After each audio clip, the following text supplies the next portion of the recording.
Already got it on? Yeah, we can get to it. Let me see. It's been a while since I've done this. Peace and welcome back. Secret House Against Tokyo-based hip-hop art and culture conversations. This is kind of bringing it back to old Mega Late Show days. In-studio guests, tremendous artists, visiting Tokyo. You know, that's how we used to do all the Mega Late Show stuff, which is still online in podcast form, and we've got a couple videos on this channel. But yeah, in-studio guests only the greatest, only the illest artists. A lot of local artists that are some of the greatest, some of the illest local artists too. Today I got the homie coming through. A lot of you probably know him. His channel is tremendously big, and relatively big compared to a lot of the other content creators and a lot of the other artists out there who have been doing the thing. I noticed you posting comments on some of our messages, some messages on the channel, like I want to say like last year, and I was like, oh, check out Wavy.yliving is you tapped in. That's dope because I've been tapped into your channel for a long time. Wavy.yliving, and he's out here in Tokyo. So yeah, let me go ahead and again, I didn't necessarily prepare a lot of things for this. I figured we might as well just freestyle and get to know each other for this one. So why don't you let us know where you're from, who you are, you know, give us the spiel about the art and the effort. Absolutely. Peace. I appreciate this. Absolutely. I'm Dom, aka Wavy.yliving, straight from Raleigh, North Carolina. 7,000 miles away right now, you feel me? Yeah. On this 196,940,000 square miles of this planet Earth. You know what I'm talking about, man. Yeah. I'm Cosmic facts, you know the vibes. You feel me? And I'm grateful to be in Japan, man. Tokyo and all of that, man. Shout out Narita, you feel me? Yeah. And, that's how we doing it, man. It's your first time out here, yeah? Absolutely. I figured because when he was like, I'm staying in Narita, I was like, oh, okay. If you would have asked me like, where should I stay? I would have tell you, yeah, that's a bop. That's a flight away. Mistake. Yeah. All good though, man. I'm sure a lot of people will notice, a lot of the Asian black men might notice some of the vibes here. Also, I see that you got your own gear on. So you do more than just make music and run a channel. You also are a I don't want to say fashion designer. Is that accurate though? You also design clothing. You curate, and when we say curate, that means you curate art. That means you curate fashion shows and things of that nature. Is that accurate? Fashion shows, not. I mean, you know what I'm saying, like art. Yeah, go on, explain, elaborate for the gods. Yeah. I'm not a fashion show curator just yet, but yeah, I make my own gear. And shout out the Avant God also. This is a collab. My man's in Hollis, Queens, New York. You feel me? But yeah, absolutely. Yeah, we get busy like that, you know, with the polos and everything. I was gonna say it's dope. When I saw you wearing, I was like, oh, that's his gear too, though. Oh, yeah. But it's dope because it got throwback like 90s Nautica, 90s polo vibes. You know what I'm saying? Like that whole era. So, yeah, that era. Dom Sport is where I'm going with it because that's a direct influence from Polo Sport. And I was heavy on, I'm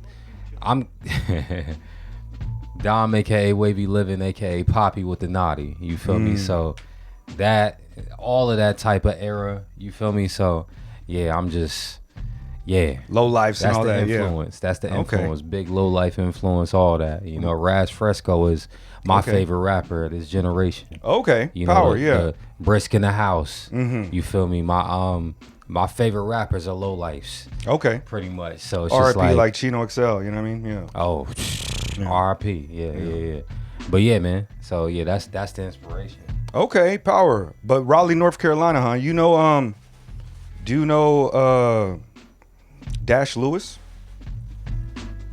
Dash Lewis, he used to rhyme and he used to be in like a crew with Rhapsody, but now he's a writer. He writes for a lot of publications. He writes for like Pitchfork, and he the homie though. Dash Lewis. I know that name.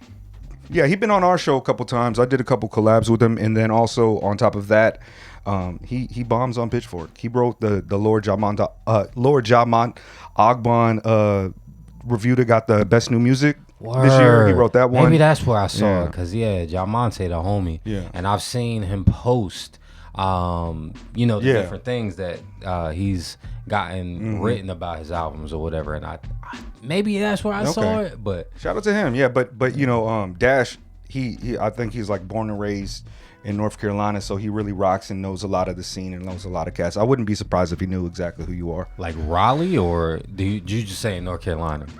I think he's Raleigh. I think he's Raleigh. I stayed in North Carolina for like 7-8 months one time. Really? Yeah, Jacksonville though. Oh, okay. Yeah. Okay. Well, I wouldn't necessarily. Yeah, I wouldn't necessarily call it my finest experience out there, but I had a good time. You know what I'm saying? It was like real weird. Yeah, but yeah, plenty much love, man. I'm happy to have you here in Tokyo for your first time. Let's go with like I want to talk about the show that we went to when we was linked up at Saturday night, but let me hear a little bit about your experiences, man. What are you thinking about Tokyo? How's it like? You know what I'm saying? First time out here. What made you want to come out here? You was just like plane tickets cheap. Fucking nice. Are you like an anime guy and shit like that too? Absolutely. Okay. Yeah. I mean, all of that. But I'm also working on an album, and yeah, that as well as of course I wanted to link up with you, and then there are other people as well who I was gonna link up with, just who support me, and just like a supporter of mine, he just shot 2 music videos for free. Oh yeah, for me. Out here the other day. Yeah, that's fire. Props to them. Yeah, I mean, I've been linking up with like a lot of my supporters out here at the same time. So, yeah, working on music. You've got a lot of followers, man. Your channel's big. What do you got? Like almost 60,000 on the YouTube at least. It's about 45. Okay, I'm overshooting, but man, I see the growth. Is like that's really tremendous, especially for an independent artist. That shows like, you know, a lot of time and effort and a lot of just reaching out to the community. I've been doing Secret House for a whole minute. I don't think we're at 3,000 followers yet. You know what I'm saying? So props to you. I like I said, before I seen your name showing up in the comments, I was like, yo, that's Wavy.yliving. I know this. Yo, I know, man. So I know them. Wow. Yeah. You know me. That's crazy. and like I posted a couple months back. I was like, yo, spotted Wavy.yliving in the comments in our Discord, and people was like, oh, word really? Life. Yeah.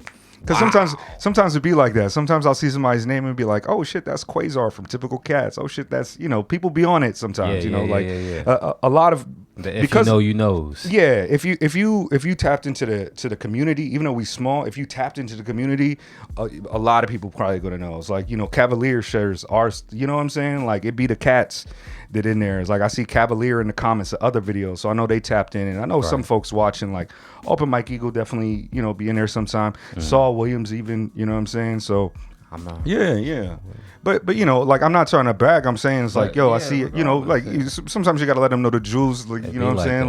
Let them, you know, flash a little bit about the grossest fangs in showbiz. You know, like a little bit of that. But yeah, man, I'm just you know, the listeners will know. Like I like to treat I don't really care to do interviews per se, so to speak. You know, like so I'm just here. Yeah. Like what's the weirdest shit in Tokyo for you?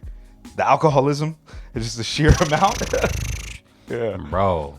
I told you we was pulling an all-nighter. Well, we did pull an all-nighter last night in Weno, and bro, we saved mad lives for real. Yo, my man's head was laying in the road.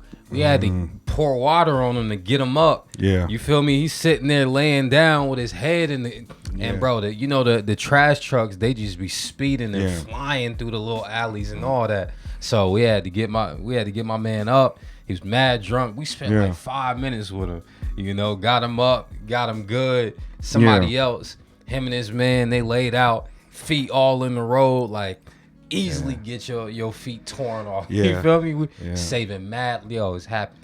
4 different people. Super common. Yeah, that like you'll see somebody like legit in the street passed out. Like this super alcoholism is a little crazy, but you know what's crazy is like you could be like fall over, stumbling, blackout, drunk in front of the police, and they're not gonna be like disorderly conduct, public intoxication. Just gonna be like, get out the way, yo, like sit down, all right, you know, unless you seem like you're like a danger to somebody else, they're gonna let you be. Yeah, of course, obviously we don't have like a lot of drinking and driving. It's a walkable city and shit like that. So they're real strict with the drinking and driving, but not so much with you know, public intoxication. That's why I mean, I be outside, I be drunk. Yo, you know what's wild too? It's like, especially as a black man, you know, it's like crazy to be able to yell on the police.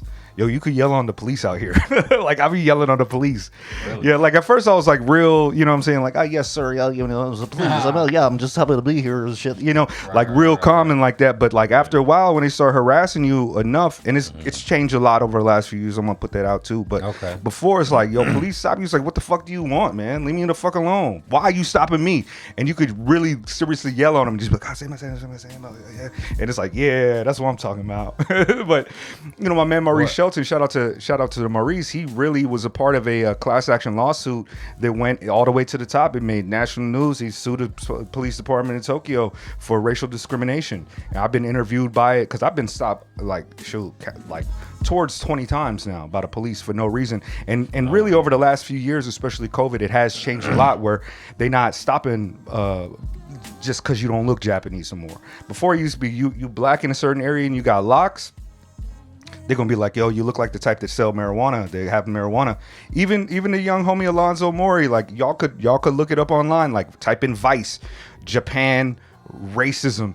And just with those 3 words, you're gonna see my man Alonzo Mori on there. He had a video that went international because he's getting stopped, and he's black and Japanese, born and raised here. You know what I'm saying? His first language is Japanese, but here he is like a light-skinned black man with the dreadlocks, and it was like, nope.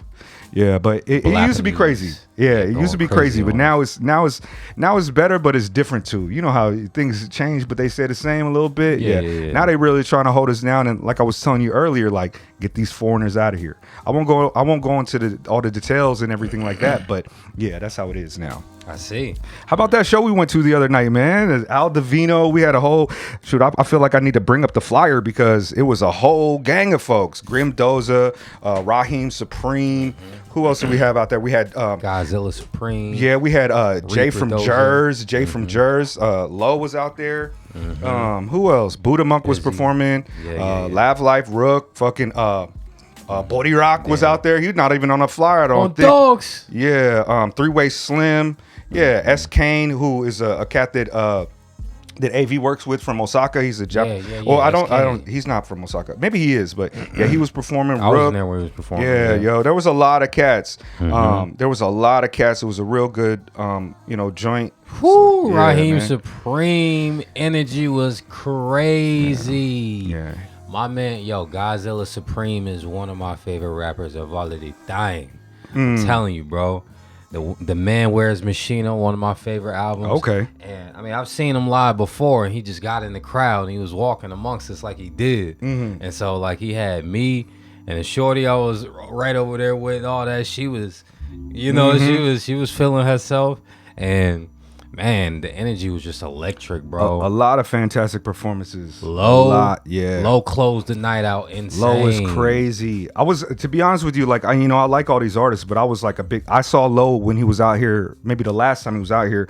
I saw him perform and I didn't know who he was, and I became a fan. And in this performance, I was like, yo, you leveled up. Like the stage performance was crazy. Bro. Yeah. Like for that being at like 4:30 in the morning when he went on, you know what I'm saying? 5 something. Yeah, it was crazy, the energy. Bro, Yeah. after everything had happened, like him and Davina was just sitting there and they was just having a little, the championship like talk right there. Right. And he was like, bro, I never seen you perform like that before, bro. Oh yeah? You went crazy. Like, it was like that. So yeah, Shoot. Low, he was up there, he was like, niggas making me angry. Yeah. Remember? It was like, Hell yeah.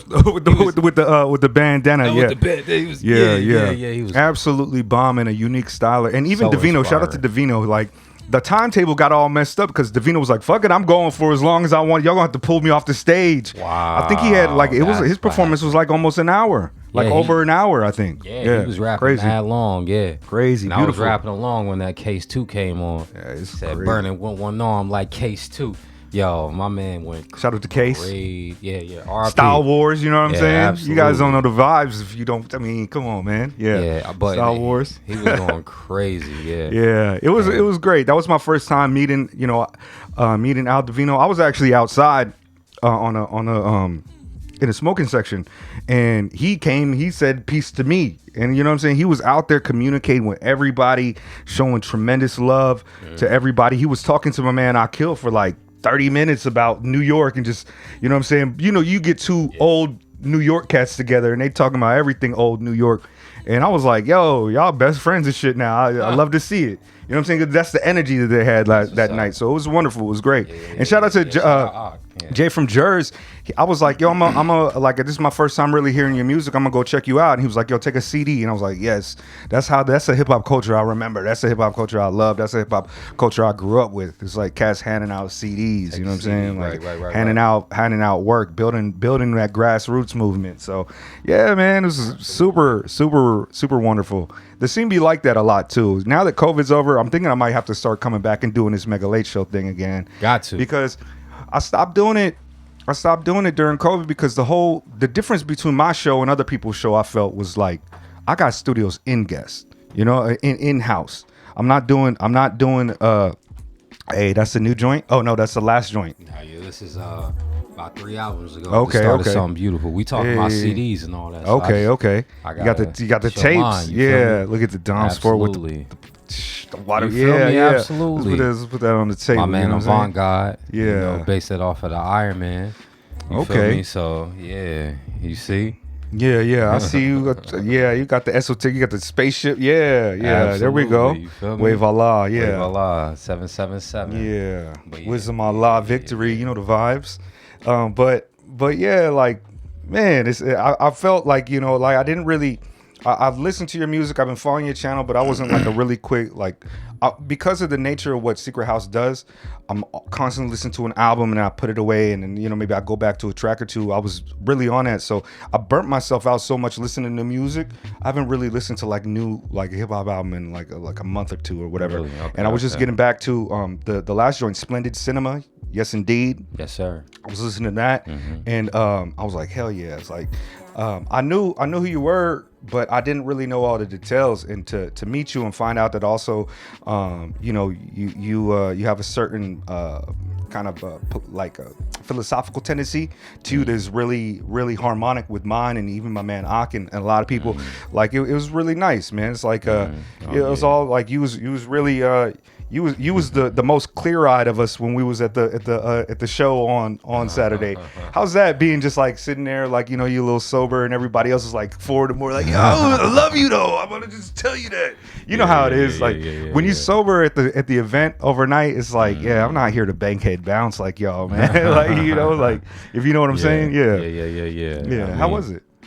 I mean, I was chilling, bro. I'm just that's life. Yeah. You feel me? That's life in its purest form. I was just enjoying it. Like I mean, you know?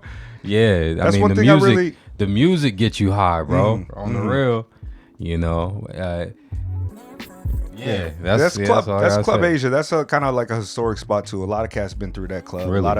A lot of famous, a lot of really big acts, a lot of really dope people been through that club. It's one of the few, like, we had a little, I'm not gonna lie, we had a couple problems with it and shit like during Black Lives Matter, but they rectify those issues, you know what I'm saying? Because like Club Harlem, Club Asia, it's like, you know, they cater towards black music, and it's like, where are y'all when this is going down a little bit? Some people, not necessarily myself, but I did give it the side eye, especially Harlem.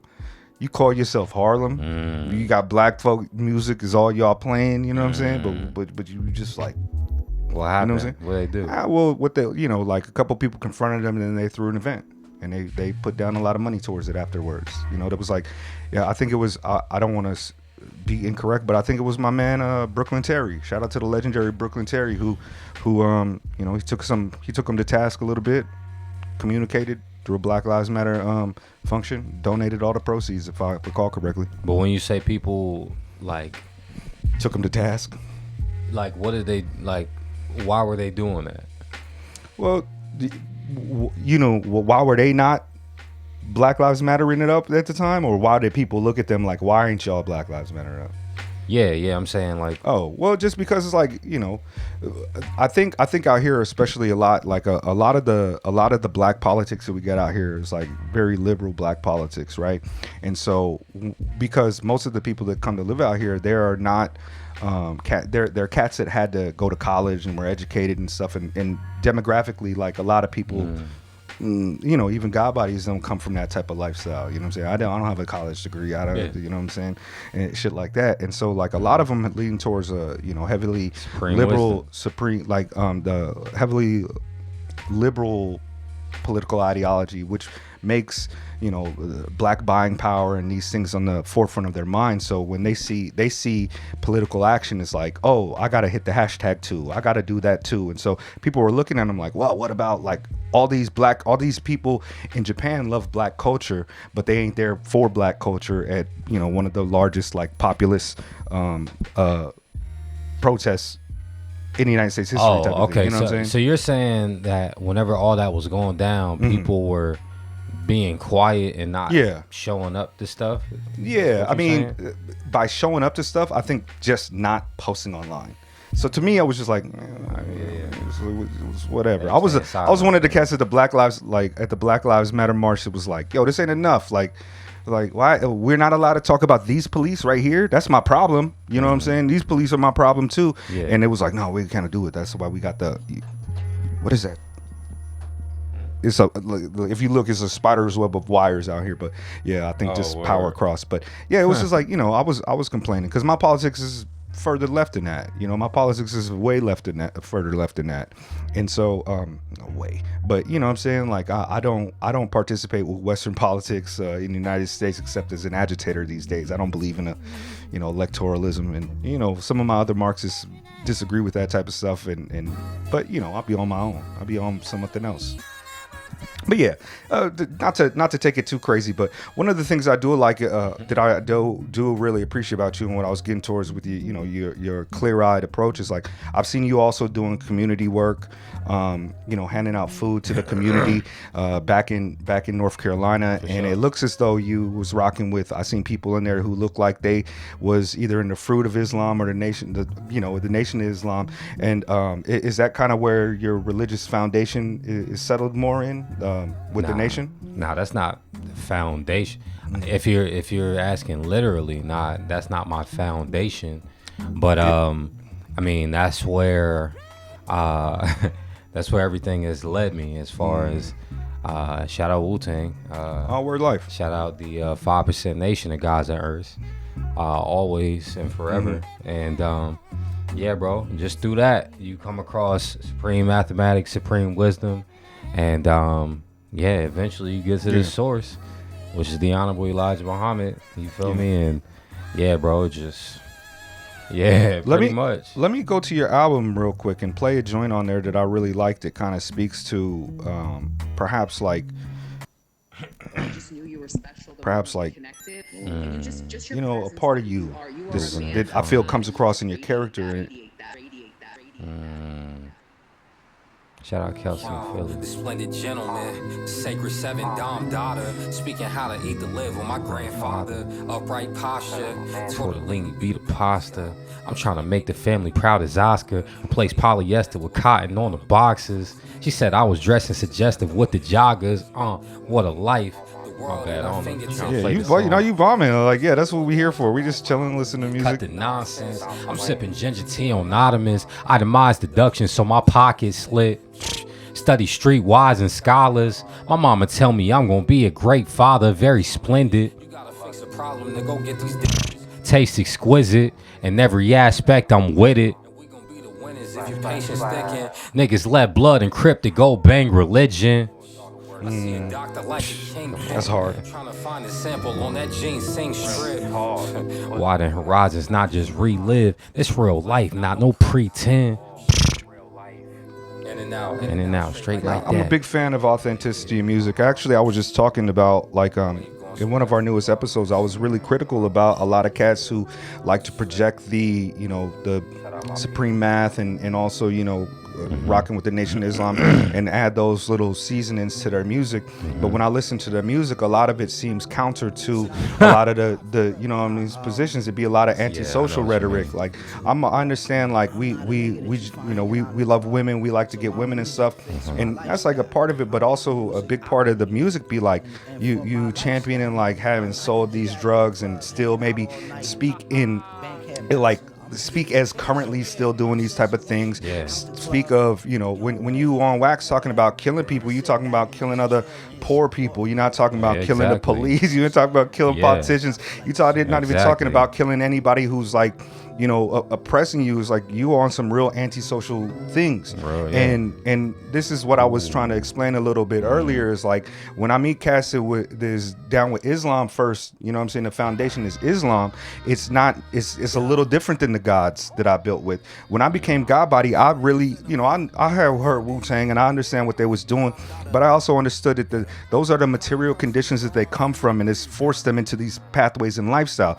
At a certain point, once you get away from those things, you could level up and have a different frame of reference. And I thought I was joining like a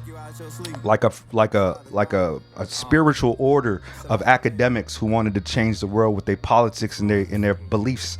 And nowadays I come across these cats and they sprinkle in all the 5% stuff, but I was like, you're supposed to show and prove. You know what I'm saying? And what you've proven to me that you can make some money, like I'm real happy for you with that. Yeah. But it is like the way my politics have developed as well, is like that's not a liberatory politics to me. This form of black buying power and capitalism and small business ownership. Sure, those are things that sate some of the struggles that we have. I ain't against money. We need it to survive. In fact, if anybody got money, I need a lot right now to keep my life going. You know what I'm saying? But at a certain point, you see what I'm saying? Like some of it is a little bit hypocritical. And when I listen to your music, I don't hear that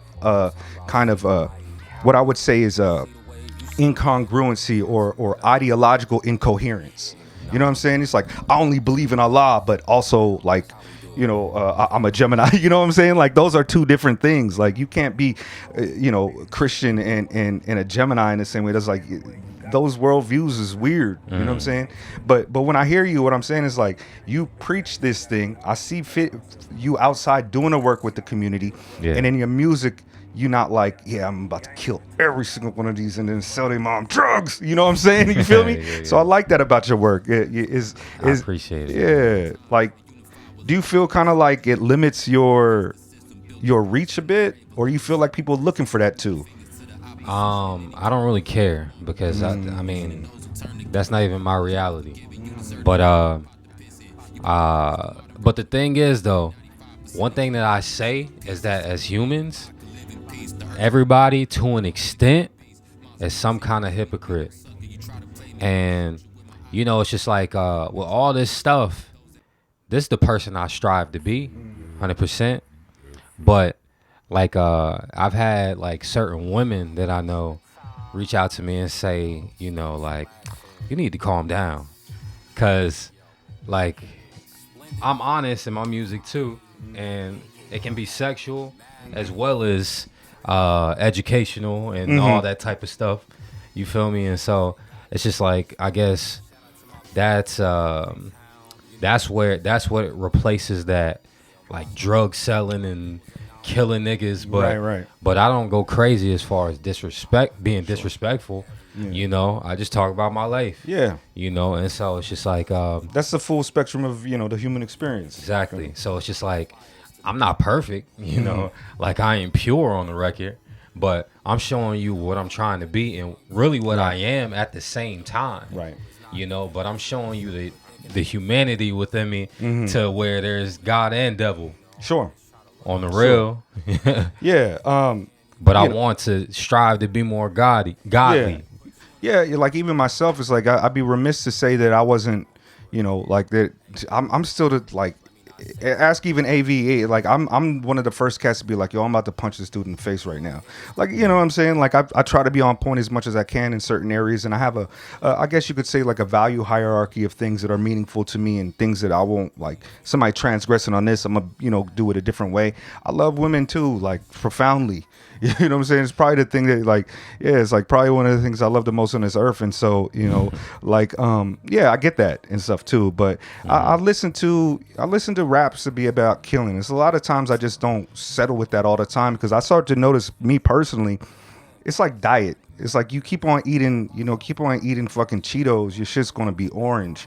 You know what I'm saying? So for me, like if I'm listening to say for example Benny the Butcher for a whole week, something starts to seep into my head, because music is powerful, and that frequency to seep into your head, next thing you know, be like, yeah, I'm just ready to kill black people to sell these drugs real quick. And it's like, I'm not saying it's that nefarious and that the music should be held responsible for people's actions. It's the same way I wouldn't say that about no video games. You know what I'm saying? Like, you don't play fucking Tekken and then go out and start karateing somebody. You know what I'm saying? Like, but like for me, it's good to have different types of food that is nutrition, and that's how I feel about your work when I see what you're doing. And now that I met you, we just gonna have to keep that down, I guess. But now here, hold on, we just lean it back. There we go.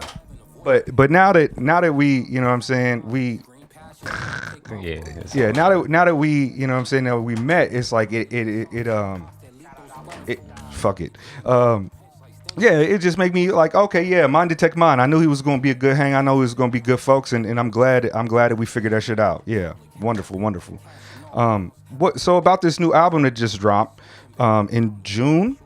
June? Nah. Just it hit on streaming. I put it on streaming after like 3-4 months. Okay. I had a personal quota that I met, and and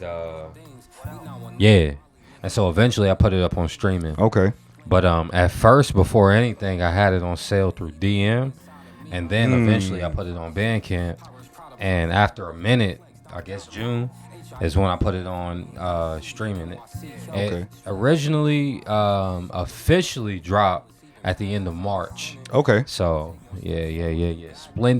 Splendid cinema. Yes, indeed. You feel me? Yeah, that's fire.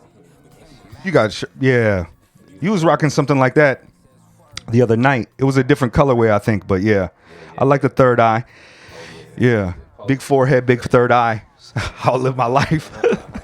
Yeah, that's fire. Sir. How much you sell those type of shirts for? Yeah, it'd be okay. Hey, but that's also an interesting thing, like to go. I've seen people put their music on Untitled or what is it called? I get mad albums from cats that now they don't send you the MP3s or the waves anymore. They put it on Untitled and then they give you the link and you can go check it out, which is cool. But I've seen people putting their stuff on there to be sold. Of course, Bandcamp is one of the great places that gives you a higher percentage of the cut when your albums is sold and whatnot. But you hit me in the DM first, and then we'll figure it out. When you were doing that, it's like it's physicals and it's digitals, or just all digitals? Nah, this time it was just digital. But if I do that, if somebody reaches out to me personally, I'm just gonna be like, I'm gonna throw something else in there. Bet. You know, and I have other music that's unreleased. Like currently, I'm sitting on 2 albums, and it's just like, you know. Yeah, like I might send you, I'm not even going to say everything, but it's just like I might even get very personal and then create something specifically for this person. Like I tend to cater to people who support me in that way, you know. And I'll shout out DFNS, Do It For The Boppers, because I remember him saying with this tape he made called 50-40-90 with Ola Segun. They he was so ill. Yeah, Ola Segun beats is crazy. Yeah, crazy. Ola Segun, we need to make that album, bro. It's been too long. We just got to go ahead and do it, man. Let's make it happen. Ola Segun, you need to make me an intro beat for the show. Like it's so I'll take beats too. I also do a rap sometimes. I do a hip hop occasionally. No, but he get him right. Super fire production. Yes. The first time I really got familiar with Ola Segun was that Carrot Season joint that he did with Feek and Lungs, and I was like, yo, this production, because especially it felt like at the time a lot of people was leaning into those like drumless kind of like Alchemist type loops, and there was his album was just so vibrant and fucking bombing everywhere. I was like all types of different breaks. The BPMs was up and down and all over the place. Ola Segun really blew me away with that project. I've been a fan ever since. Ola Segun is one of the best beat makers of this generation. Seriously, like while I work, it's 2026. This year I've been playing Ola Segun throughout my work days for at least 40% of the day. Like for a good half of this year, You know, Word. and him on top of Knowledge and Obliv and Pop Tart Pete, all that type of stuff. But Knowledge is out here, yeah. Yes, and I want to run into. Did you link him. into? Well, okay, I seen him like 2 weeks ago at the event. He was because People Under the Stairs, that's one was out here, and he was out there, and DJ Coco. There was a lot of cats. Fucking you probably don't know. This is old underground shit. Mediocre from fucking Galapagos 4 was there. Just randomly ran into him. I was like, we were talking about SP 1200s, right? You know, the old sampler and shit. He was like, yeah, I'm just using that now. I was like, you know who's dope used to use that? Jail from them. And he was like, yo, I used to live with Jeff for years. And I was like, wait, who are you again? He's like, yeah, you know, my name is this. I go by Mediocre. And I was like, what? He a cat I've been listening to for like 25 years. You know what I'm saying? So Tokyo's dope like that. I didn't even know it was Knowledge. Like, I seen him perform, but he was just in the crowd. And I was like, that guy kind of looks like Knowledge. I was like, that is Knowledge. I was like, oh, okay. Tight. I didn't, brush up to him like let's be friends again. But sometimes it'd be like that. That's what's really ill about Tokyo. Yeah, it's like I've been lucky to live out here. I told you I don't have no degree. I married my wife because like I was visiting my parents in Okinawa, and I was also there for a while, and I was teaching breaking. I was like, well, not teaching, but I was helping people that didn't know how to break, and I was breaking with some folks. And my wife is a B girl. She was in a crew, and I met her, and I was like, yeah, I want to have relationships with a little B girl, Japanese Okinawan girl. And we met, and like 2 months later we got married and moved to Tokyo 2 months after that. So yeah, it wasn't even a courting period, really. It was just like, yo, let's get it in. And for that reason, I've been able to stay in Japan, because cats like me, they was like, I ain't had no degree for this. I can't get on the JET program and come out here and teach English with a company and then find another job like that. It's like, So dang, that's a dope story. Wow. Yeah, I don't like. I've been underground hip hop like my entire life, but I've never. I can't say that I was like I didn't be like, I'm gonna marry a girl that does one of the 4 elements. Just always just like things just fell into place. Like when I got out here and I became like doing the Mega Late Show shit, I was like, all of a sudden I was like in rooms with people. It's like I became homies with some of the greatest folks and shit. Like Marley Marl has been in this room just chilling. You know what I'm saying? Like that was crazy to me. I was like, this is a guy who created like sampling single drums, you know what I'm saying? Like, yeah, that's his old bottle. The only reason I got that Bailey's right there is that was his. Wow. He's like, yeah, I'm gonna drink that. And it's probably disgusting inside now because it's like before COVID he was in here. Like, but yeah, and even him, Marley, he got family out here. His kids black and Japanese. He got kids out in Nagasaki or whatever, you know what I'm saying? Like, it'd be folks out here, man. You'd be surprised to see, like, Knowledge came out here. I think it was a good move. It's like now he get gigs all the time. Like I hear gigging is getting crazy, but he can do whatever he wants out here. Yeah, man. The appreciation is just different. Yeah, man. What you'll find is like you'll have like we was at an Al Divino show. It's like you wouldn't think that like it's like he's such a wordy MC. You know what I'm saying? Mm-hmm. You would think that like a lot of Japanese people wouldn't be tapped into that, especially with the language barrier. But these artists come out here. They show up. People show up for them. Whether you rap Ferreira, whether you whoever you are, it's like they love a lot of this hip hop shit. They do, for real. Did you meet Il Sugi when he was out here? I was supposed to meet up with my man yesterday. But that wasn't able to happen. So no, unfortunately not. But yeah, you coming soon. Like he's one of the cats is like, if you coming out here, he get you the shows. I think, you know what I'm saying. Like he good folks. I like we used to be closer. Like he been in the house and shit like that. But after COVID, like people went to do their things, and I can't really say that that's my people. Like I haven't texted him in years, but I see him. We did a we had Blueprint on the come out here. The homie Paulie brought him out here and was hosting the event, and he was like running the event too, so I seen him then. But yeah, he's good people, and he's dope beat maker. Yeah, dope beat maker. Shout out A Valley, man. We had we spent a good amount of time together yesterday, and he was just showing me the Il Sugi joints that he got and all that, talking about Il Sugi, and I was same here. I'm like, yo, I've been listening to Il Sugi since 2014. A Valley is one of the cats that's really doing it out here. Like he be at the events, he be doing the events, he be collabing with the artists, the big cats. He be on that, and also like, when it comes to performing too, It's like you come out here and you think you can just do whatever because you're in front of a Japanese audience. If you got AV performing before you, you're gonna rethink that strategy as soon as you see him perform, because he's just an incredible performer. Good with the, I mean, he speak Japanese, so he could toss the jokes all over the place. You know, he's very fluent in Japanese. You know, that's like, man. Nice. Shout out to the cousin. Yeah, shout out to the Black Seminole tribe. Like, nah, real talk, man. Yeah. I was saying, because he was showing me footage of him performing too, and there's mad people, and nice. Like he make a living off of this. That's dope, bro. Yeah. And especially being with him, he linked me with the niggas. So I'm like, yo, it's black people in Japan like that, like black Americans. Yeah, you know, it's crazy. We had mad fun. He's great. But he's doing this thing. Yeah, he hit me up. What was it, last Sunday? Not this Sunday, but the last Sunday. He was like, "Yo, I'm gonna pick up Canon and take Canon. Let's go. What did he want to do? He wanted to go to the 3D exhibit. My daughter. He was like, I'll pick her up. We were going 3D exhibit or whatever. Instead, we ended up going playing video games and stuff. But you know, the Team Labs joint. Yeah. Oh, okay. No, it was like a Skytree.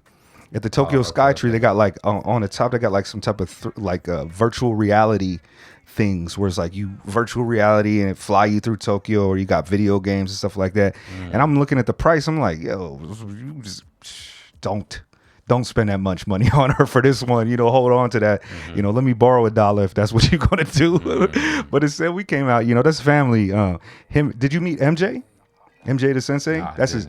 I used to say it was, you know, like you see one, you see the other, but you know they more busy now. But yeah, they together, they a crew called Series B. MJ is a young guy too, and he's dope. You should, definitely you'll become more friendly with him. He good folks. He from Baltimore. Okay. Yeah. He was explaining a little bit about A Valley was explaining the Series B album, all that type of, or the group name. Or yeah. So you know the science behind that Series B, No More Tribe, you know, Binary Star. Yeah. They knew about that before we had the telescopes to know about that type of knowledge. You know what I'm saying? Perhaps the Dogon Tribe is also the origins of the Christian fish.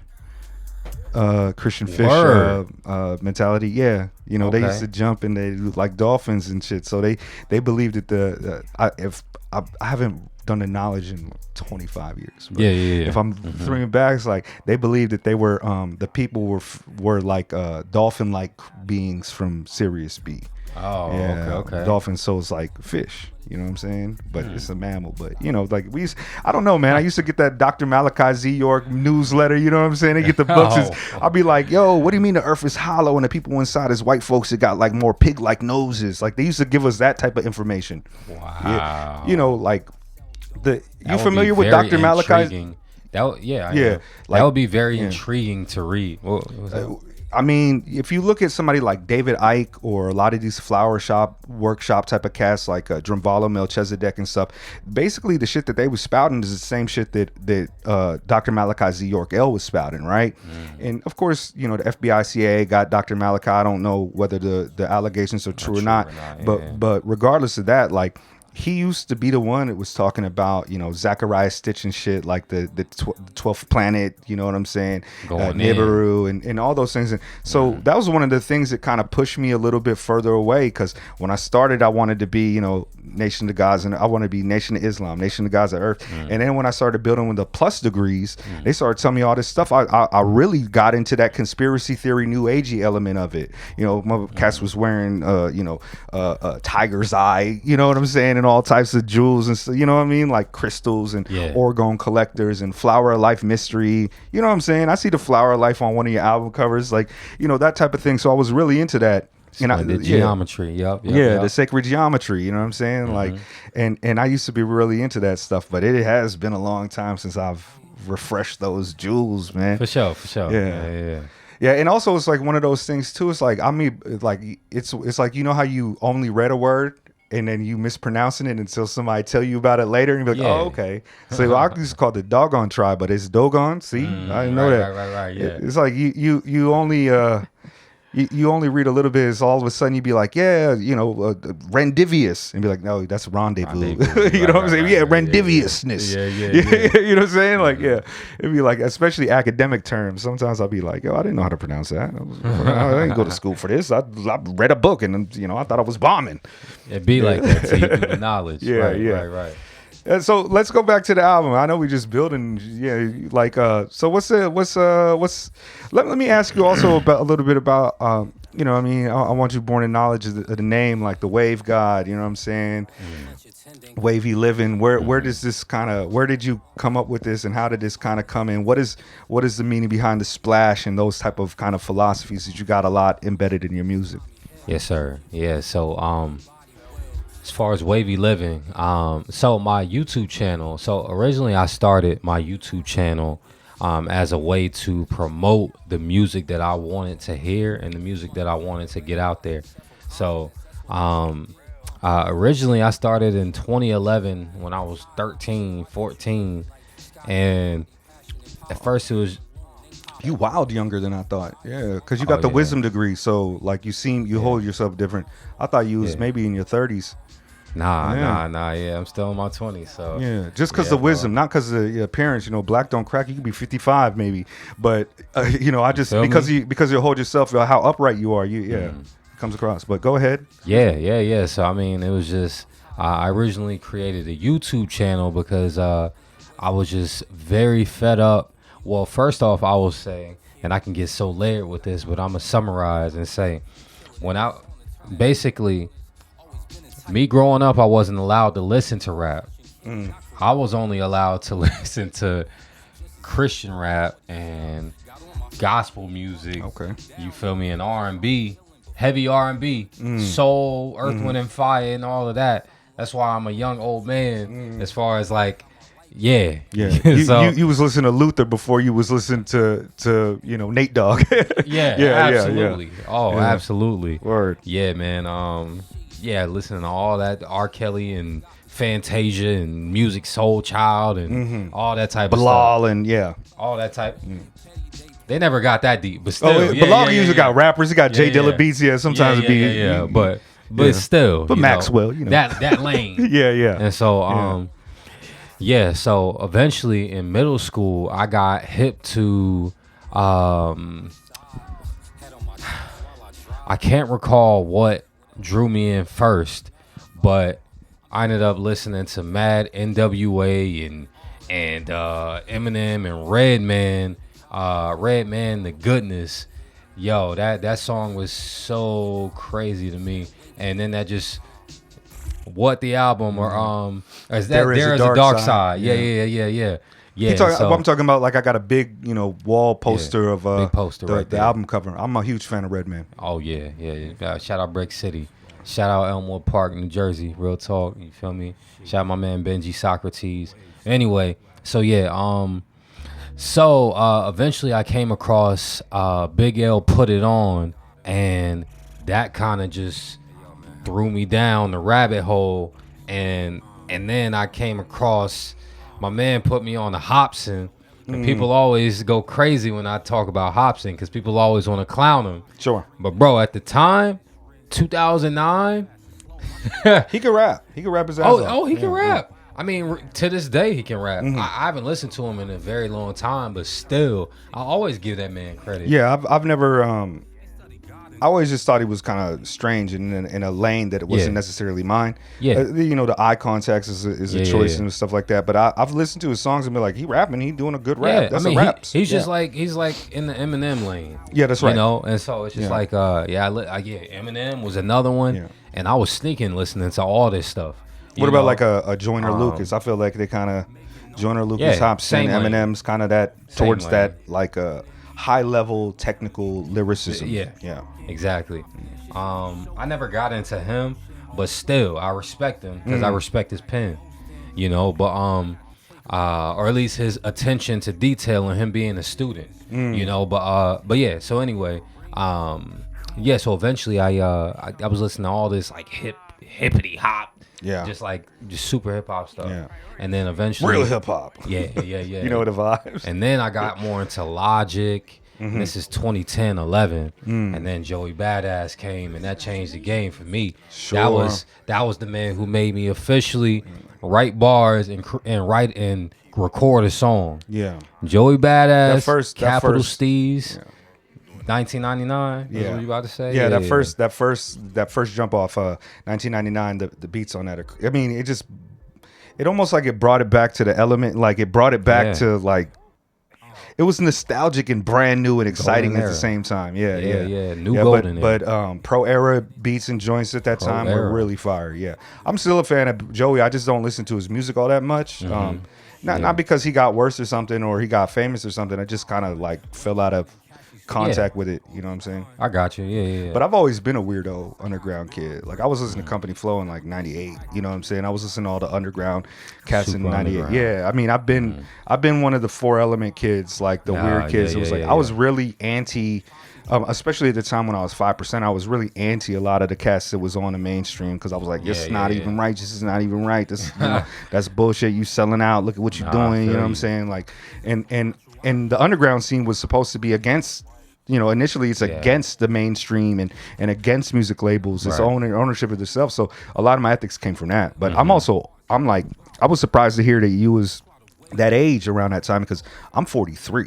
I was born in 1983, and it's like, so like when I was that age, it was like 95. I started breaking and going to the breaking events. It was like real 4 element culture. It's like you go to the hip hop event, and it's not people in there that are like fans. Like fans will listen to the radio every once, to listen to the radio and buy an album. But you go to the hip hop events like B-boy, graph writer, DJ, MC, B-boy's girlfriend. It was everybody in there was a part of that participatory 4 element culture. Right. So it's a very different experience. Very real. Yeah. And so I know I got detailed anyway, but I'm gonna wrap it up. But first, I like it. Go on. Yeah. I got you. Yeah. So basically, all my life since I was my 3rd, 4th birthday, I started just breaking and b-boying. Like, and my mom would tell you, like, she'll tell me, like, when she talks about it, like, I just stole the show. Like on my 3rd, 4th birthday, I was just b-boying and breaking. And so then from that, as a child, I wanted to be a b-boy when I grew up. Word. I had crews and all of that. Word. So all my life I was dancing. Dance is ill. And I remember when jerking came out, like they was doing the jerk and all that type of stuff. Like in middle school, I was b-boying, battling every day in PE. That's the life, the life of a dancer is like you never really standing still at all. Even when you just chilling, you kind of, That was life. That was life. I haven't been breaking in a long time. I was teaching a little bit a couple of years back during COVID, but my wife just stopped, but she was teaching a breaking class every Wednesday. Fire, bro. So like all of that stuff, like I'm in 5th grade watching. Like, hey, you, the Rocksteady crew, show them what you do. You feel me? I'm in 5th grade. Nobody know what I'm talking about. Like, they think I'm crazy. Like, it's really divorced from hip hop culture a lot these days, man. It's like b-boying. Yeah, for sure. I mean, all the elements are kind of like their own niche now a little bit. Like, even when it comes to turntablism, like it's rare that turntablism shows up on a hip hop album, and it's like rare that like a hip hop head knows like DMC or like legendary turntablists and shit. That might Grandmaster Flash you or Cool Herc you or something like that, but like, do you know Craze? Do you know what I'm saying, Rock Raider? Those type of things. As a youth, like, I'm sure you and Dean, you went back and, a lot of the kids, not calling you a kid, but a lot of the kids that I've talked to nowadays who's young, up and coming hip hoppers, from the age of like 16 to like 22 or some shit like that. A lot of times when I talk to those folks, the ones that are tapped into the music that we be listening to, a lot of them go back and actually do the knowledge and try to find out who this was. And, they listening and being like, yo, what did it mean to, be a hip hop head in 2002, and it's like, so beautiful. Shout out to just the effort, man. It's like, exactly. Like if you love this, you love this. Yeah, I remember I ended up getting a PS2 game in 2008 called B-Boy. I don't know if you know anything about that. I heard about it. I never played it, but I played that every day when I got it. I got it like imported from like Australia or something, bro. Yeah, because they didn't even have it in the U.S. at the time. So I was counting the days till it came to me, and I played that all the time. So I heard it was dope. I heard like they had like all the different type of steps, like salsa step. They had Apache. They had like top rock and all that. And that was around the time like because I was extremely inspired by when I first watched Style Wars, and that changed my life, bro. I got a black book. I had always drawn, but I started like drawing graffiti. Yeah. And, you know, I watch my Wild Style. I start watching the Coat 2 Kings Destroy DVD and all that type of stuff. Yeah. Come on, you know, man. he preaches to the choir. You see my house, man. I got Yeska back here. I got Sano. I got Remixer. Man. I got graffiti stuff just around the house, you know, your little hand styles all over the place. That's still how I do. You know what I'm saying? Like, so, come on, man. So, yeah, it's just. Yes. That's what we was That's doing. dope, man. I maybe need to go ahead and try to check out that B-Boy game because you like the 5th person that told me about that. Yeah. And the same thing with like Jet Set Radio. We was talking about that a little bit too. Like I always wanted to play it because I even used to do aggressive inline when I was a little kid, right? Because the aggressive inline community was really close to the B-boying community. The person Cross One, you know, he created Freestyle Session. I'm sure you heard about that big. It's like the second biggest event besides like Battle of the Year or whatever in Red Bull. Session. Yeah, it used to be called just Freestyle Session, and it's huge. It still goes on. It still comes to Tokyo and whatnot. In fact, before me and my wife got married, we went to it in 2013 or whatever, and like it's still dope. But it was a Southern California thing, and I was living in Oceanside and Inglewood at the time. So the rollerblading community, yeah, right? Like aggressive, like, you know, grinding the rails and stuff. So the person who used to shoot for Cross One, the B-boy events, he was also a hip hop head, and he was a you know, a famous rollerblader too. And so like you would meet a B-boy and it'd be like, oh, I break and I skate. So it was like really connected. And so like, yeah, I was breaking and skating. The skateboarding community wasn't as connected in Southern California with hip hop as they were with like rock and punk. It was like still very white-ish in that way. And it was the more multicultural kids, like Filipino kids and the Mexican kids that was on the other shit. So yeah, because like that, yeah. Because, you know, like it just like underground hip hop, rollerblading went underground too. They got, you know, they people were hating for no reason, the skateboard kids for no reason, and they got taken off of the X Games. Like, and that's a very lost, forgotten about gym-filled culture with rollerblading, really. Yeah, the 90s and 2000s and even the 80s, like all aggressive rollerblading used to be dope, man. I swear I probably still got some stuff, you know, like that I took home from my parents, but it used to be dope. It's like, you know, we outside, we you know, just getting the energy out and stuff. And I skated too, I skateboarded too, a little bit in high school, but I was never really dope at that. But rollerblading, man, I must have done that from like, I started rollerblading before, like aggressive inline, before I started breaking. You know, I started breaking with my cousins, and it was like kind of the same thing. And we found out, I was like, we leaned towards it, and all of a sudden we found out, I was like, oh, we're hip hop in this already. It's like, it just seems serendipitous. It's like finding out, like, I don't know how I could put it, but it's like finding out like that you like good food, and then it's like your mom is a chef or your cousin is the chef of it, or like, you know, own it. It's just like it just fits so well. It's like, oh, this is us. So like it was supposed to be. Yeah. Of course I'm supposed to be at this spot. So that's super West Coast too. Yeah, it was. I'm very Westy, but a lot of times when I'm talking to like East Coast guys, or especially the God body, like my brain clicks back into that kind of thing because I grew up like the gods born me to it when I was in Hawaii. And then when I was in Texas, I was working with the studio. It was all God bodies, you know what I'm saying? And like, it was all God bodies. So I snap into it because I moved around so much. I have like I can code switch. Like if I go to Hawaii, let me spend 2 days there. I start speaking pidgin again, and this is how I am. Like I kind of acclimate towards people sometimes. Like, you used to live out there?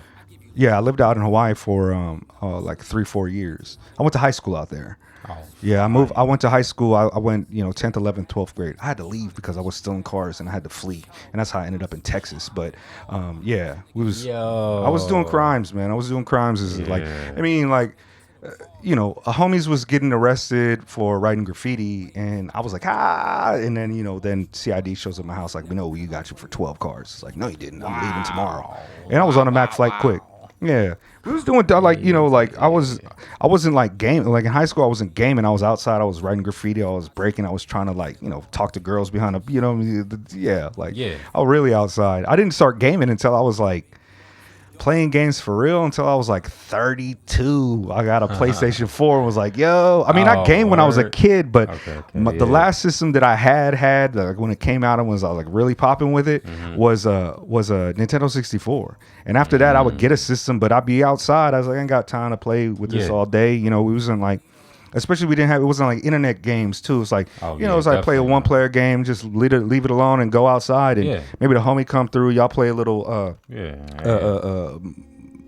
Melee, you know what I'm saying? Super Smash Brothers Melee, and I played games on and off, but I was never a gamer like that. But I got you. That Jet Set Radio does look fire, and that B-Boy game does look fire. I want to play that shit. Bro, I'm telling you, like outside in Tokyo, I keep telling people, it's just like all I can think about is Jet Set Radio Future. Yeah, just like, skating on everything, like. But the way that it looks exactly like how the game looked, and then I'm just thinking about Rikaku Heights and all that type of stuff. However you say it. Hokkaido and all, you know, all the stuff that was in the game. Yeah. And it's just like, it just looks like a bunch of places you was bombing. And so just like from that being my foundation, like playing that as a 4-year-old with my dad, like, you know, at the same time, you could play music on the Xbox while you're playing the game. I remember that, You know? And so we was listening to mad, let me shout out my roots, because the Cross Movement, I don't know if you know anything about that.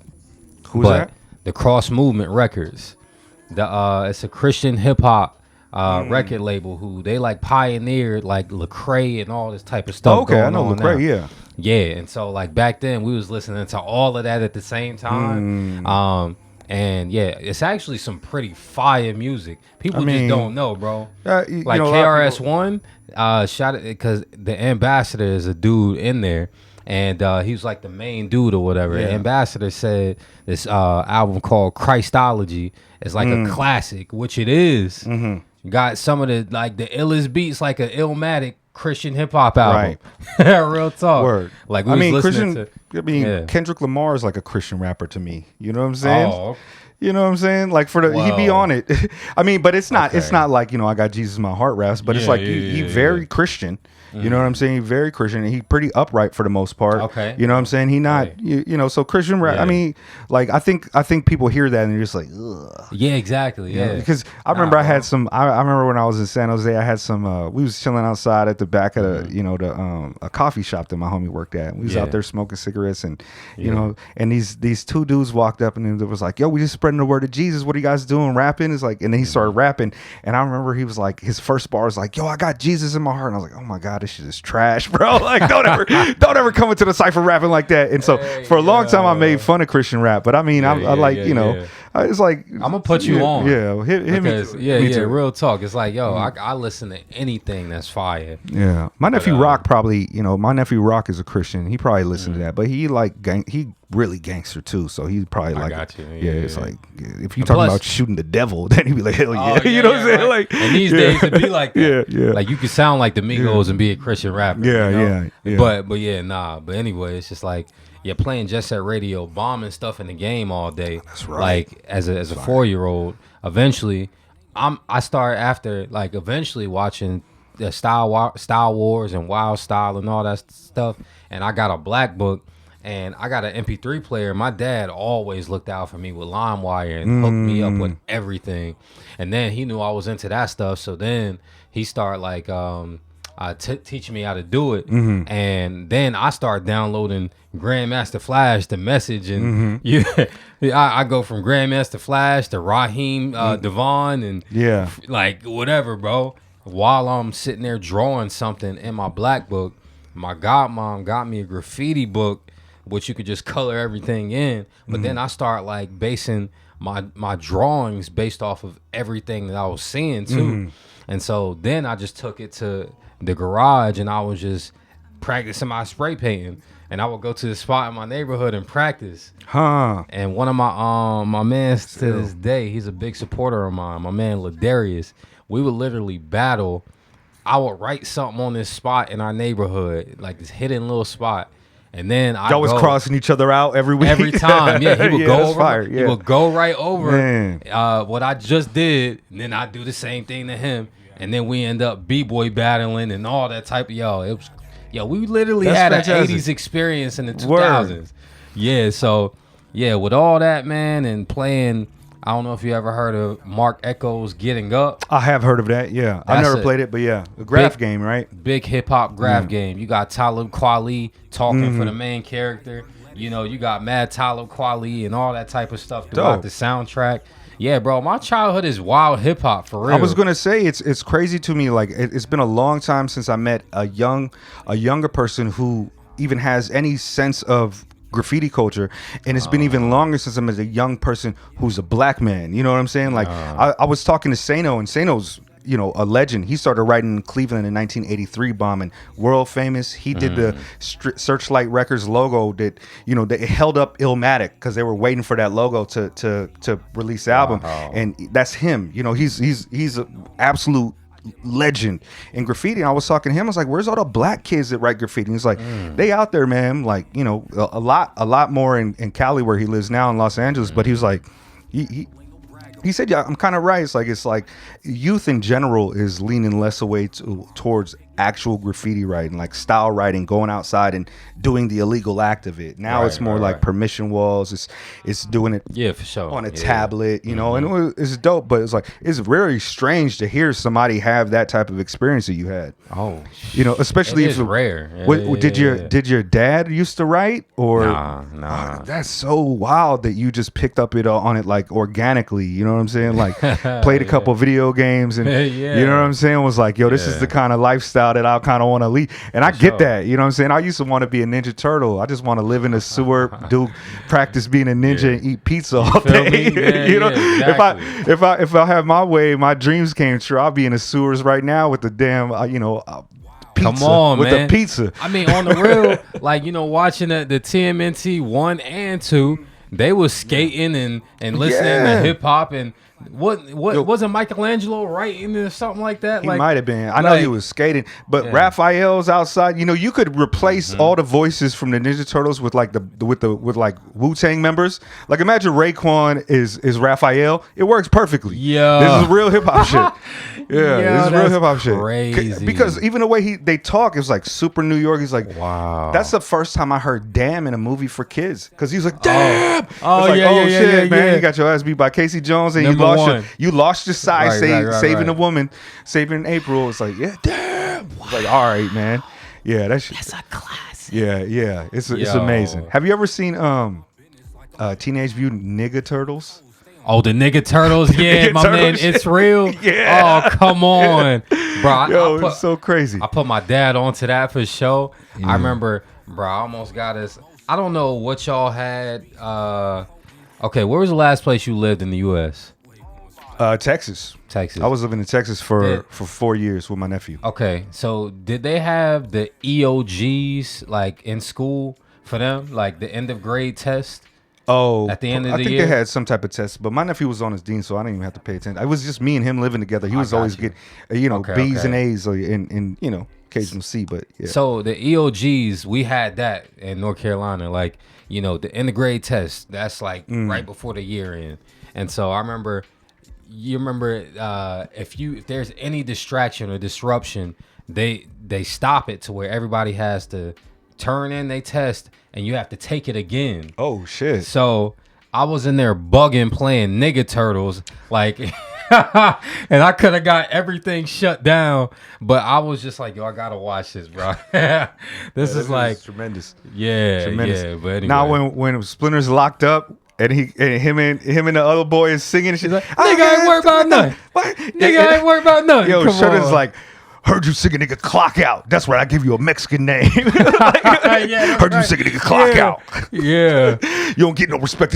Yo, I was like, yo, this is the most hilarious thing. Right. But that little sneaker dick, that's what you're talking about. Oh my that little sneaker fun size dick. My man, this is great. The Asian nigga that look Hispanic that you right yeah. Clock out. Lord, yeah, that is amazing. Like I think that might be. I try to look for it a couple weeks back, and the only thing I could find is somebody watching it, you know what I'm saying, a reaction video to it. And I'm like, man, I need to find these for real. I don't know, but yeah, that's amazing. That's a nice little tangent to get to that Ninja Turtles joint. For sure, but man, all right, because I never wrapped up. I just keep getting into. We just building. That's how my show be. It just be a lot of talk. You know what I'm saying? Get to know. Up.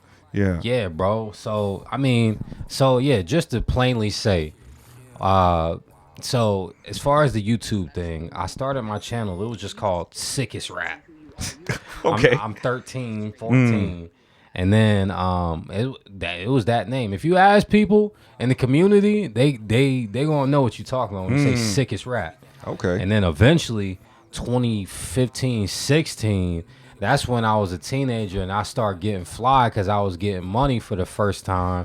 And then now I'm buying all this Nautica and all this Hilfiger, and I'm getting the polo and like, you know, and so now I'm wavy.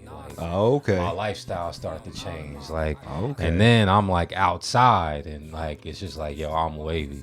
And so it's just like, I'm literally wavy living. Okay. So like, and with that, I'm providing you vibes with the music that I'm spreading and the type of people that I'm connected with. This is just all a wavy thing. Okay. So like, it just became wavy living.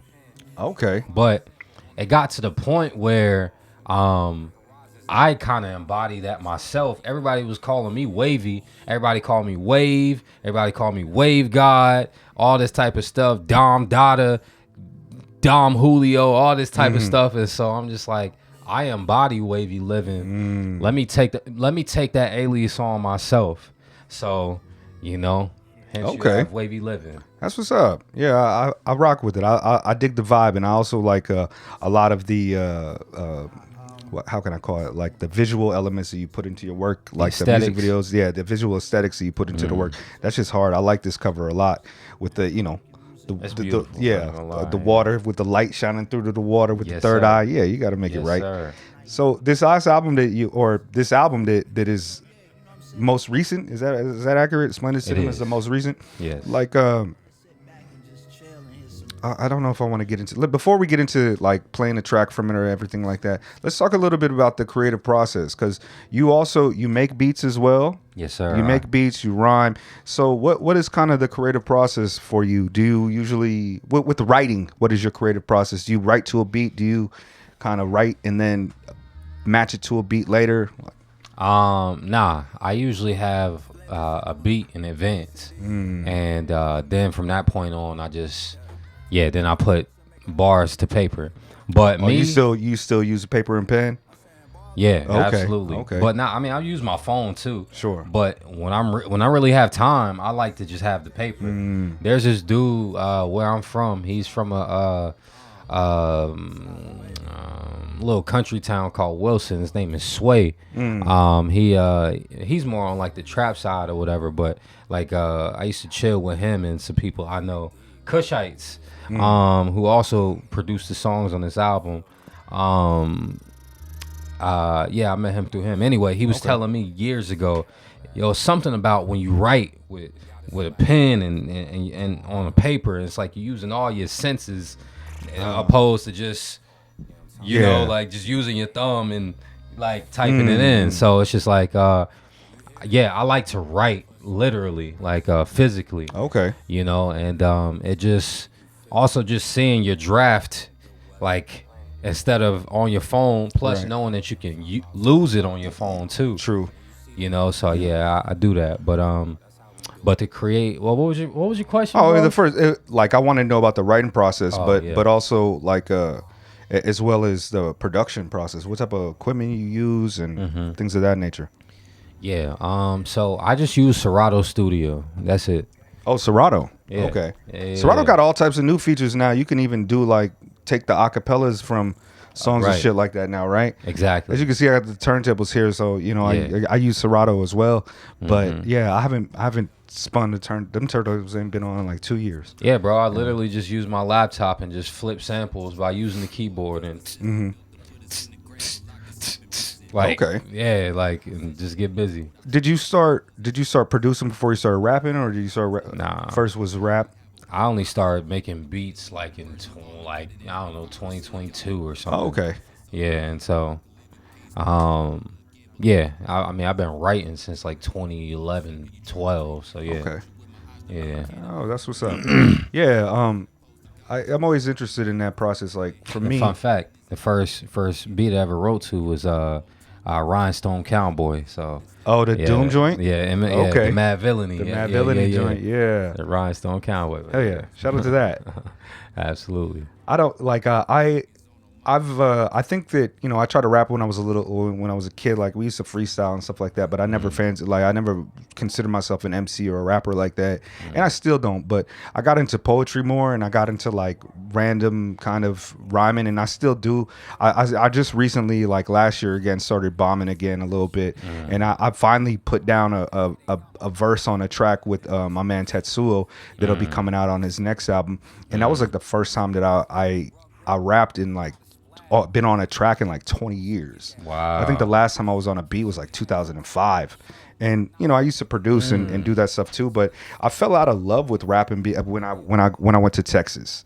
Like, there was not an artistic community that I felt kind of harmonic with, and I've always been a type of person that needed like a I don't know, not like at least a creative partner, accountability partner, like you and your homie going up and bombing and crossing each other out every week.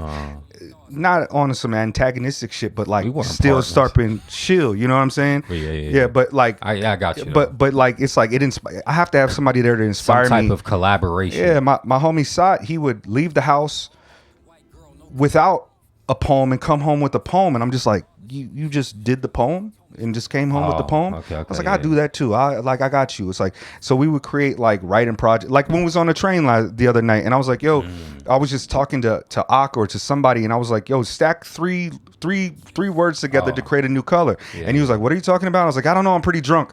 But like, those are the type of word games and stuff, type of things that we do. Like with language, I've always found language to be fascinating, and so I like stacking and putting ideas together. And rap is you know, people say it's poetry, people say that it's like, you know, a literal style, but it's also rhetoric. You know what I'm saying? How you can communicate ideas with somebody and compel them to be thinking that what you're saying is fly. And so like, I'll do it. I'll put together anything. The joint that I'm on is like, I wanted to freestyle it and just have a freestyle be out there. It's like whatever. I couldn't procure a certain substance because I felt like I needed that to be creative, and so I just wrote my verse in like 20 minutes, and I recorded it, and I messed up because, you know, I hadn't read it. You know, I just wrote it, and then I rapped it, and I was like, stumble. Okay, let's try to regain. I didn't get it right until the third time, and even there's a little bit of a stumble, and then I freestyle for like 3 minutes afterwards. My man put the whole verse in there, so I'm like, got like 6 minutes of me, like 5 minutes of me bombing. Wow. And I was like, okay, shoot, but I was happy with it. Oh, okay. Yeah, I was happy with it. If you come into the Discord, you can hear it. Like, I mean, I could play it here too, but I want to play your music. Yeah. Maybe I'll play it for you afterwards or towards the end of the show or something like that. But yeah, it's like I like when it comes to writing, like to be honest with you, I have a hard time with pen and paper.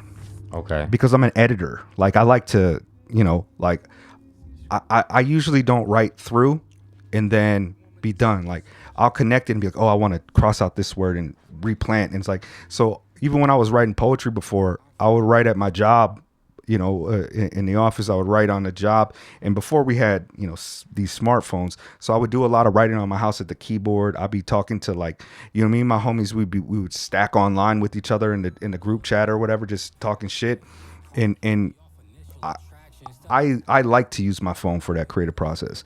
I know a lot of MCs that are like, nah, I still got to put it to the paper. I still got to, you know, I got a homie who said that he learned from like Rakim's writing style. He would put 3 lines on the paper, and that's how he was able to keep count of his, you know, like do do do do do do do do do. Yeah, and like for me, I just can't. I can't get my brain to, like, because of the graph writing background too.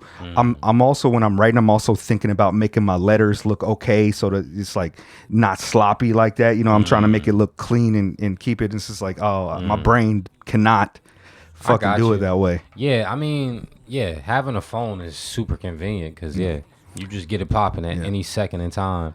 I mean, how long does it take you to write like a verse? Can it be like a day? It'd be like a month. It depends. It all depends, like, especially time, all that type of stuff. But if I'm just feeling in the moment, I can just write it right there for like, I don't know, 10 minutes or whatever. Oh, word! Like, you got the straight through joints. But it also, if I'm just like right there and they sitting and creating the beat right in front of me, like I could just do it, and like I said, in like 10, 15 minutes or whatever. Like, I was just in the Bronx, and shout out Public Housing NYC, Bob Pace, Black Rembrandt Terrain, and like a beat was just being made right there, and I'm like, yo, like, I'm not about to sit here and like take forever, Right, bro. right. I'm just gonna sit here and get this off. Yeah, yeah. And I'm just like, wow, All those my guys lights are dope, too. beautiful, but yeah, exactly. So I just wrote the verse right then and there.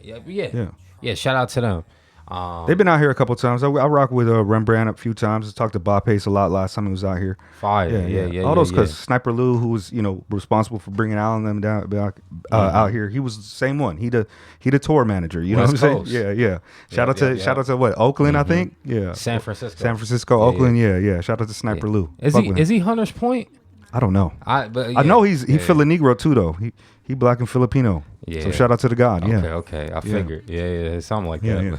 Yeah. Okay. He dope. His production's ill too. But yeah, the public housing cats are ill. He is incredible. Yeah. I'm just gonna say, because I love when people, because I had this concept as well, and eventually I'm gonna drop it. But I love when people put dope skits over beautiful beats to where it's like somebody teaching. Somebody dropping some jewels and knowledge and supreme wisdom. You got some of that on your joint too, yeah. You know what I'm saying? Feel me? Yeah. Like, so it's just like, like that's what I'm on. So, if you listen to Thinking Pool by Sniper Lou, that's a beautiful album. That Noah the Flood album is beautiful. Yeah. The imported schematics, that's on YouTube. The circuit tape. Yeah, something. Yeah, right. Yeah. Circuit tape volume 3. Like, he has some real good stuff, bro. I've been listening to him a lot. Actually, his music, the stuff he's been making, has been a big inspiration in the past like 2 months. Like, listening to him, and Knowledge heavy. With this new album I'm about to drop as well. I've been watching the Knowledge documentary of like the Japan joint. Oh, okay. Yeah. I didn't know about that. Oh yeah, because Knowledge just moved to Japan, right? Like some months Okay. ago, like we was talking about, and they made a documentary about it, and he went and visited Sega Studios and all that type of stuff. And I literally would just wake up every day and watch that, and just start writing, or like later on in the day, just be inspired to write. And so I need to be on, like, I don't be on social media, so I don't hear about nothing. You know what I'm saying? Like, even the show, he was like, like, it'll be a homie to tell me about it. And it's like, all right, because I can't bring myself to be on social media for more than like a couple minutes. I be on my Discord and in the Rap Music Plug podcast Discord. Yeah. They all homies and stuff like that. So I be on Discord heavy. Like talking to people that I know, you know what I'm saying? It's a group chat. It's like our Discord got like 100 people in it, and it's like everybody know everybody.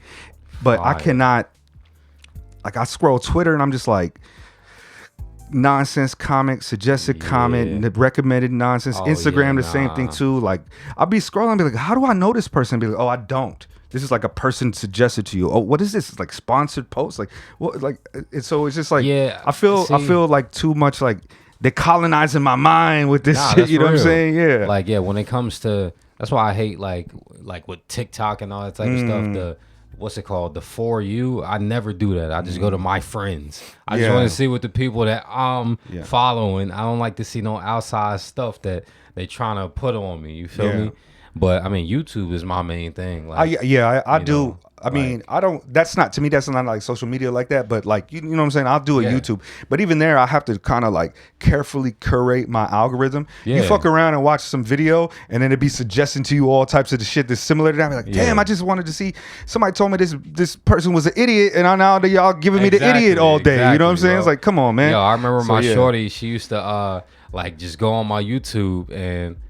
She want to listen to a song, and I'm like, nah, let me sign into this account. And then I can't afford to have my algorithm messed up. All of a sudden, you got like, man, like I watched like somebody was like, Jordan Peterson, idiots. Look at this shit, and I watched it, and all of a sudden I got Jordan Peterson. I got people breaking down Jordan Peterson. I'm like, yo, this is not. So every year around New Year's, I go through my joint and I just delete mad things that I've followed just to kind of clear it out. If I need to find it again, I'll find it again. But I've been locked in with you for years, man. I want to say that I don't even remember when it started, but I remember it was before you started putting a lot of your content on there. It was like, oh, you're like sharing videos. It wasn't. It's always been Wavy.yliving the one that I've known. I wasn't there that long ago, but yeah, when I seen it, I was like, oh shit, the God. I mean, I knew he was locked in with the music and sharing the dope music, but I didn't know you was locked in with like listening to our reviews or checking out our channel. So yeah, man, you be locked in.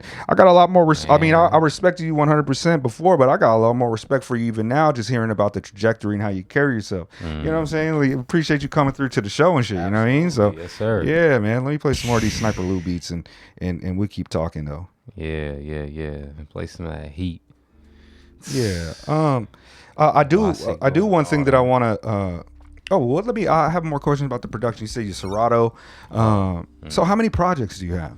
Like full length LPs? So far. And you're sitting on 2. You said you're sitting on 2 full lengths. Okay. So yeah, I have, let's see, so the Wave Domination, started something beautiful. The wave still splashing. Splendid Cinema, yes indeed. Okay. When did you start putting out albums? I mean, like, when was your first album? What year did that drop? Literally, I mean, like 2020. Okay. Yeah. So, yeah, before that, I have a bunch of singles, and then I have a project that I never put out. Like, I have like some stuff that I never put out, and that was when I was making like Icy Twat, like type stuff like that, like Icy Twat. Can you elaborate on that? Because that sounds delicious. You don't know what I don't know that one. That sounds amazing. Icy Twat is a legendary producer of this generation. Okay. Who his sound is so beautiful. He's one of the best producers in that, like, you don't even call it trap, but it's like ethereal trap. Okay. Because he'll sample 90s R&B. Oh yeah, mad peoples. Oh yeah. He like, his beats are just incredible. Okay. So I was making that. I have a project by with all beats from Lord Fubu. You probably never heard of Lord Fubu. Oh, okay, yeah. So yeah, if you look, I'm not familiar, but I've heard the term. Yeah. But yeah, bro, just freaking just what would you say for a listener that was like, oh, I'm gonna peep his music now? Would you say jump right into Splendid Cinema, or would you say start at the beginning or somewhere else? What would you say is like a great introduction to your work? I would say start here. Okay. I mean, I've said this like several times, honestly, but I think that, like, I would consider this my first album. Okay. This is the first album that I like recorded, like, and I like put a bunch of effort and time into getting it mixed and sounding a certain way. And I used to run with some people they used to talk about the sound. We needed sounding a certain way, and I was just like, yo, like fidelity wise, like audio quality wise. Right. Okay. Yeah. Right. And so I heavily focused on that on this one. Opposed to in the past, I'm just like, let me put it out. I'll handle whatever later. But that's not the wave to me. Like, I'm like, I need to just go ahead and get the sound right, and so, because honestly, I think, me personally, if I promote this for forever and just keep going hard with it, I can just, it could be like back in the day when you have just one album for 2-3 years. Yeah. But I'm not going to do that. But I'm just saying, like, I'm that confident in this album. And plus, like, people show that much love to this album, bro. Matter of fact, this is the first one that I really tapped into, because I knew you were an artist, but I got onto your channel based upon the other work, and I seen your videos pop up every once in a while. I'll watch a music video or something like this, but like, this is the first time I've like really tapped in, and I was like, yo, the beats are fire, the lyrics are on point, there's a range there, there's a lot of things going on, like, sonically, and it's interesting all the way through, and also it's not. A lot of people dropping an album these days to be like 30 minutes, like 33 minutes. This is a full length. This is almost a full 60-minute CD that would have come out 30 years ago, like back when people bought CDs. So there's a lot to parse and a lot to go through here. You said somebody in particular did all the production on this? Nah, I did like 80% of the production. It started off as a Kushites album, which the start of something beautiful. Okay. That's my man Giza. Okay. And he did all of the beats on here. Yeah, you got like Life Staining Eateries, you dig. Yeah, so he did all those beats. And then I started this album with him, but then eventually it got to a point where he was having like some technical difficulties or whatever, and I always just watch him make beats, and so I got him to teach me how to make beats, and then I ended up making all the beats. Okay. And so Yeah. I mean, not all, but like 80%. Yeah, so, yeah. Now you the full means of production right now. Yeah. You the so full it's means. like that's fire. with like 20, like maybe 26 to 28 instrumentals used on the whole thing with skits, and at the end of the song, this come in. You know, like I made like 22 of 26 of them. You know, Word. like something like that. Like, you know, like 80%. And so, really, it's like, yo, it started off as a Wav.yliving Kushites album, but then it's really just like a me album. Yeah. And he got some joints on it, but it's like, it's just like, still, we started the album together, and he's like the inspiration. So I still say this is a Wav.yliving / Kushites album. Okay. Let's play one of the tracks. Which one would you recommend that we put on? What As you would can see, I got a on? couple that I did, but I haven't really listened to the rest of the album enough to hit that. You know I got you. Yeah, I mean, what I've listened to a bunch, is that you know, just keeping splendid. Don't mind me. You feel me? like The that. wave going splash. Yeah. Let's play it. Let's play it for the folks to see. You know what I'm saying? Talk a little bit about it. Like, my mom go crazy. Oh yeah. I got that beautifully. I write movies. Turn a new leaf. Current path is gay and cootie, baby. Hype me up like West Side Pootie. Catch me at Union Station. You can keep the pigs, I want the bacon. Saying sacred black, saying God body. I found wine older mommy chopping me about Pilates over acai. Played my cards but took the pot of greed. My skin soaking the vitamin D. Keep it clean. This one advisory positive. Come on, man. Fire. We out to England. That's a lot of peas. Properly acknowledge me. Yeah, this the one right here. Chill. You produce this beat? Nah, that's Giza. Okay. Kushites. Kushites is a duo. Okay. It's like Pharrell and Yeah. Chad. Also like a parallel thought, a duo, or Yeah. Old Child Actor used to be a duo too. But word. Like 3 stack show. Shit. Be sounding like I'm on the blade. Detroit red for the posse change. Wow, niggas pander bears wearing capes. Keep it splendid how we stayed away. Yeah, You know the This is wave fire, going yeah. splash. change life, make cash from apartments. Hey. Pray I'm never reckless with them racks. 196 Yeah, super fire. miles on this map. Yeah. Get up, go get it. What's up? Nah, it's also like a 4-minute track. You know what I'm saying? Like that's kind of you like a young old head. You like a young, you know what I'm saying? Like a lot of tracks be like, you know, cat do like a 30 seconds, like a 2-minute track. Yeah. Yeah, but this is like verse. You know what I'm saying? Verse. Like yeah, I can appreciate it. I feel like a lot of people don't have the attention span for this type of thing sometimes. You know. Yeah. And so when I see it, it stands out to me because I'm like, oh. We back on the 5-minute joints. We back on the tracks. Yeah. You know what I'm saying? Not to hate on that, because I love some 2-minute tracks for or sure, everything like yeah. that. You know what I'm saying? Like, yeah, I love some tracks. It's like 90 seconds, but yeah, I see what you're doing, man. It's like, but it's also I think that's really dope because especially it's you bombing, and it highlights the intent and the seriousness of what the words is meaning. You know what I'm saying? Like you focus on it. You keep your attention long enough, you know. Real talk. I'm never reckless with them racks. 196 million. Verse hook. Yeah. Like, Get up, go get it. cause I'm very much so that type of artist. Yeah. I just make joints. Yeah. A minute and 30 seconds. You feel me? And Yeah. I'm just like, I want to give them some longer songs.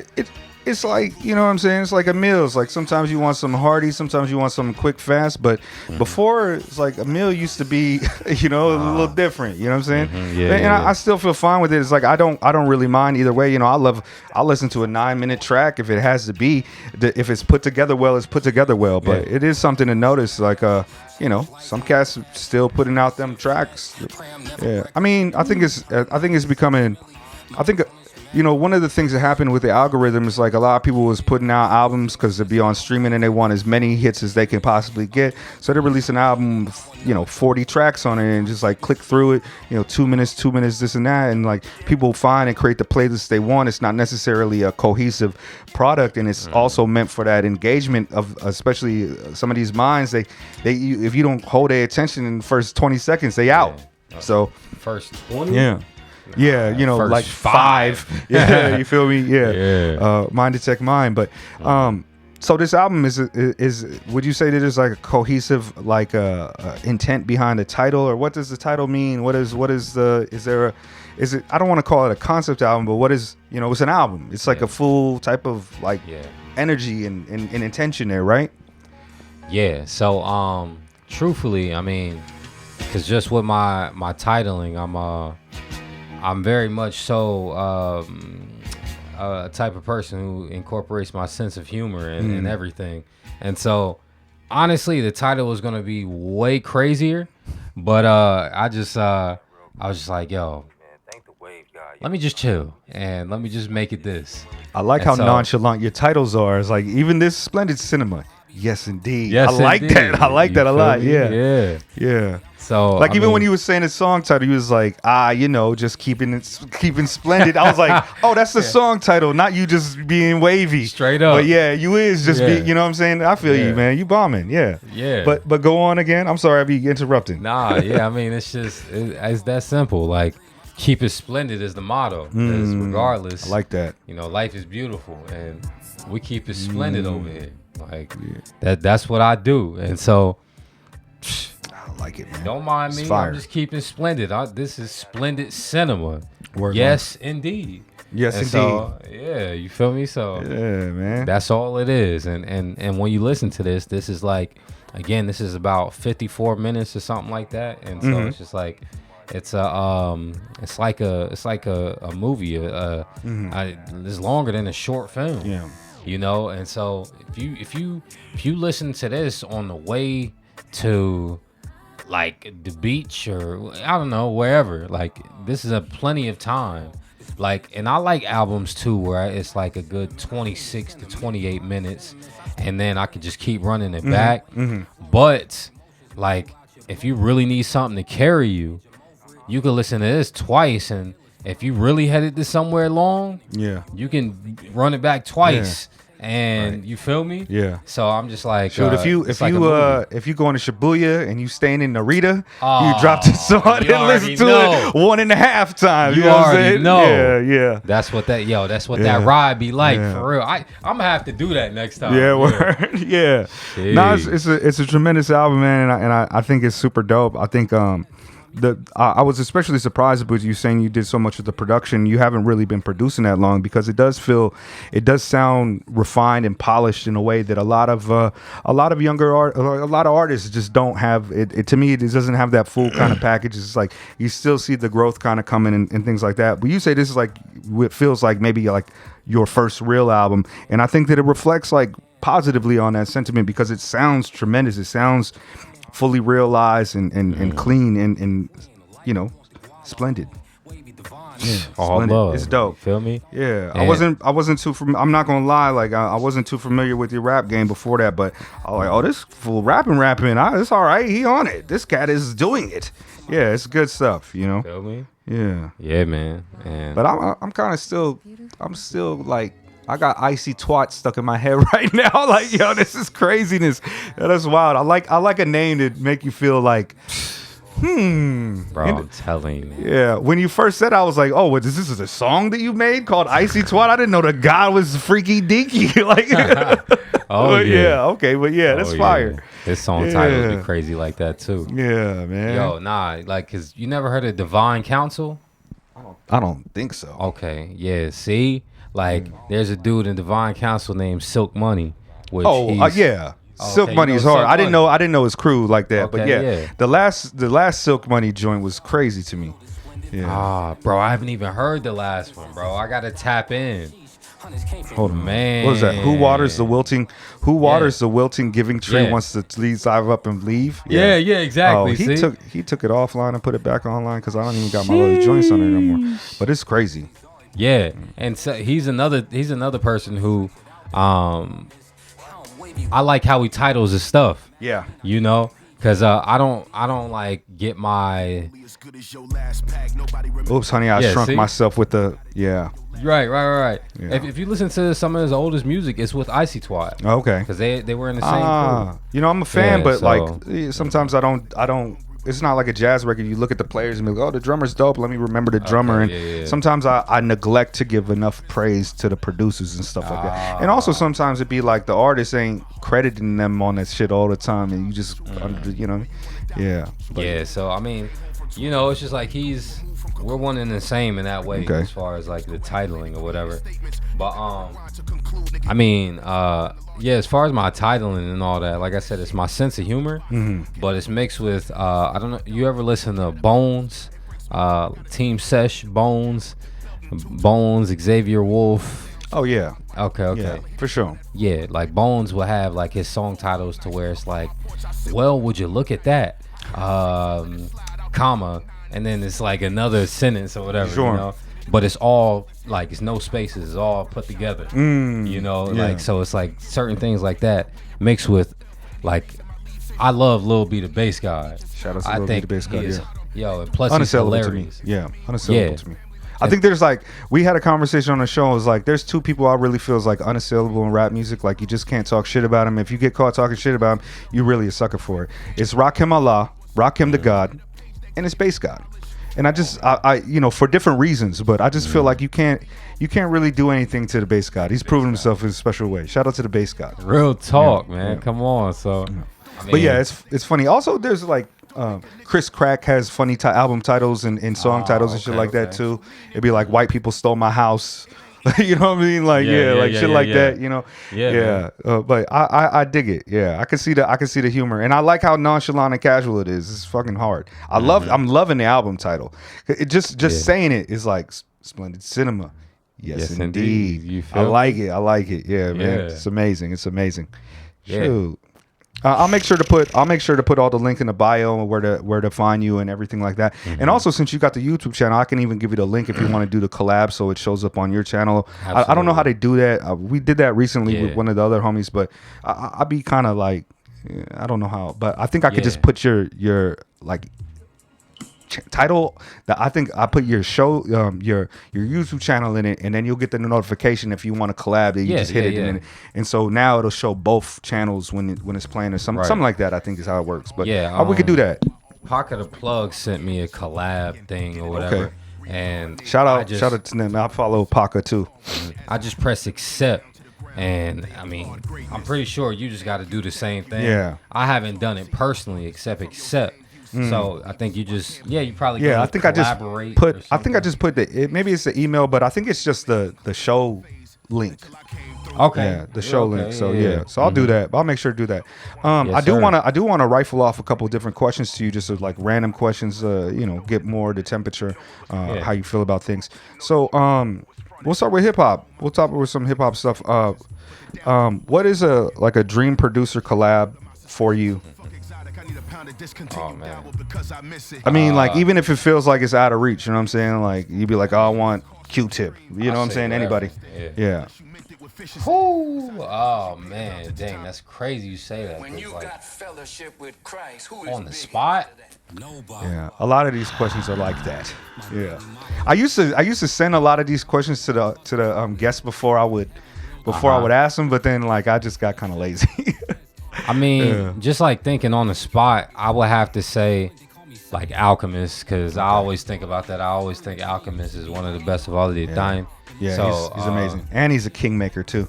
It's like working with Alchemist is almost like guaranteed to get some more ears on your stuff and appreciating you in a different way. Yeah, 100%. What about Alchemist? Oh, okay. More? Alchemist, man. Raz Fresco makes some fire beats. Davino makes fire beats too. Yeah, that's right. Davino is crazy. Ola Segun, absolutely. I'm gonna go ahead and put him at like number 1 or 2. Let's see. I think I can make some fire with Nicholas Craven. Okay. You know, you name it, everybody. I think it's dope. Yeah. Yeah, like man, let's see. Yo, it's like what about Il Sugi? Okay. I want to make something with Il Sugi. That's a good pull too. Yeah. Yeah. Il Sugi's fire. Oh yeah. Yeah, you just reach out. Yeah. He's prolific too. He put out stuff all the time, and he be collabing with people all the time. He got an album with my man MJ the Sensei that's really ill too. Who you didn't meet. I told you like AB's like super twin. They don't look the same, but you know I feel like they kind of Gohan and Goten and Trunks type. You know what I'm saying? Yeah. But what about a feature with an MC, like an MC feature? Raz, have you done a track with Raz? Nah, but he said, yo, we got to get something. I got to get you on something splashing soon. Okay. So we got to make that happen, man. Yeah. Raz, Rock Marciano, absolutely. Raekwon, okay. The Chef. My name is Rayshawn anyway, so I mean, you feel me? We gotta connect. We connected anyway, man. Let's make that happen. Chef, Planet Asia, Blue. Okay. You ticking off a lot of the Afrocentric, you know what I'm saying? A lot of the guy works, you know, Blue be on that, Planet be on that. So word life. Absolutely, the guys. That's West Coast too. Yeah, that's damn right. Man. Yeah, man. Shout out to both. Yeah. It's. I mean, I've been listening to Planet Asia since before Cali Agents shit. Long time ago. Before he was, because he kind of had a style, and then he transitioned, and he kind of like had a second life come like around, I want to say like 2012, 2010, and all of a sudden it was like a bit different than what he was doing, and it's different now. What you got? I'm just looking at it? Okay. Yeah, looking at your stuff? Okay. No, I'm trying to sit here and think of who who would. Yeah, I'm looking through my music library, but yeah, bro, I would love a song with like Crazy Bone, because that's one of my favorite ever. Word. Yeah, absolutely. The work that Crazy got, he had a track with Saba a couple years back that was Seriously? Fire. Yeah. Oh, you didn't hear that one? That wow. was fire. Nah. Play a little bit. Him and Saba, Saba got that kind of double time, like soulful sound sometimes. And he was in 2022. Hold on. It was called what is that? That's crazy. I'm pretty sure. Oh yeah, this one.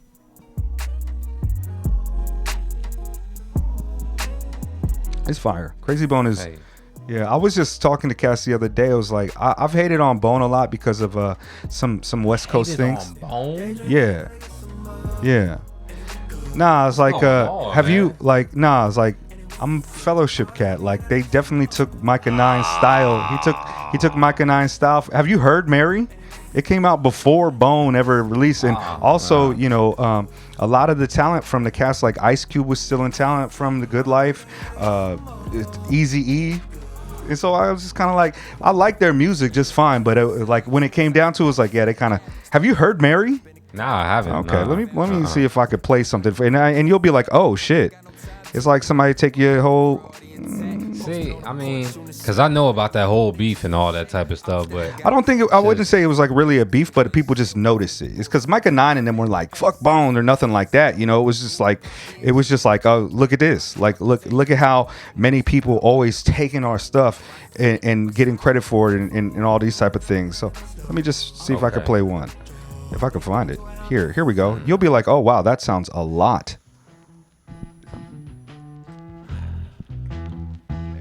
This is AC alone, but listen to the Micah 9 verse, right? And the song is also called Mary, which they marijuana is really deep in. The next verse. But you see kind of how it's like sing-song. Mm-hmm. But Pete, Micah. I mean, yeah, I hear it, absolutely. Oh, no, I mean, but like, it'll be kind of undeniable to you. You know what I'm saying? It's unassailable, like, they definitely heard this. I mean, even when it come follow me, watch. Oh, okay.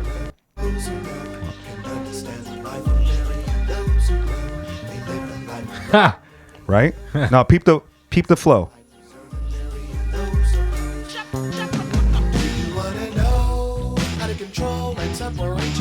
From your soul, come follow me, equality grows, and those who propose legality, their mentality shows their virtue, oh, so it won't hurt you, no. This came out before they started recording anything on East 99 Eternal, and that's why Creeping on the Come Up sounds different. They got introduced to a little bit of this style, and this is like chopping. Micah 9 has 1,000 styles, right? But they took it and they turned it into something really beautiful, but at the same time, it's like they win Grammys. And like we had artists that were this deep cultural thing that was extremely black and extremely conscious in underground hip hop at the time. When you hear old Ice Cube shit, right? Like Ice Cube is like, I'm not the one. I ain't the one to get played like a poo butt. And then you listen to him after he heard Volume 10, and on West Side Connection, he's like, for the things, put a ping, everybody clean. And that's like Volume 10 style. You know what I'm saying? So they were just ganking from these underground cats. And that's also what tends to happen a lot. Like the underground, underground is always upstream from the mainstream. Somebody from the mainstream get on that thing, they go upstream, they find it, they take a little things, they take it, steal it, they steal a little bit, or they take the artist and they fuck the artist. And so, like, I wasn't saying that I'm like a Bone hater, but every time I talk about Bone, I feel a deep interest to at least highlight for the god Micah 9. I understand. Because this does not, like, that's one of Micah's styles, so it's hard to say, like, it's not like Micah made a career off of sounding like this. He got 1,000 styles. But that one, nobody can listen to that and be like, oh, they're similar. It's like, no, that's fucking Bone before Bone. Wow. Yeah. Isn't it kind of, it's hard to defend, the rules, but again, I like Bone. I was listening to Bone, and like, who was their producer? DJ Unique. Yeah.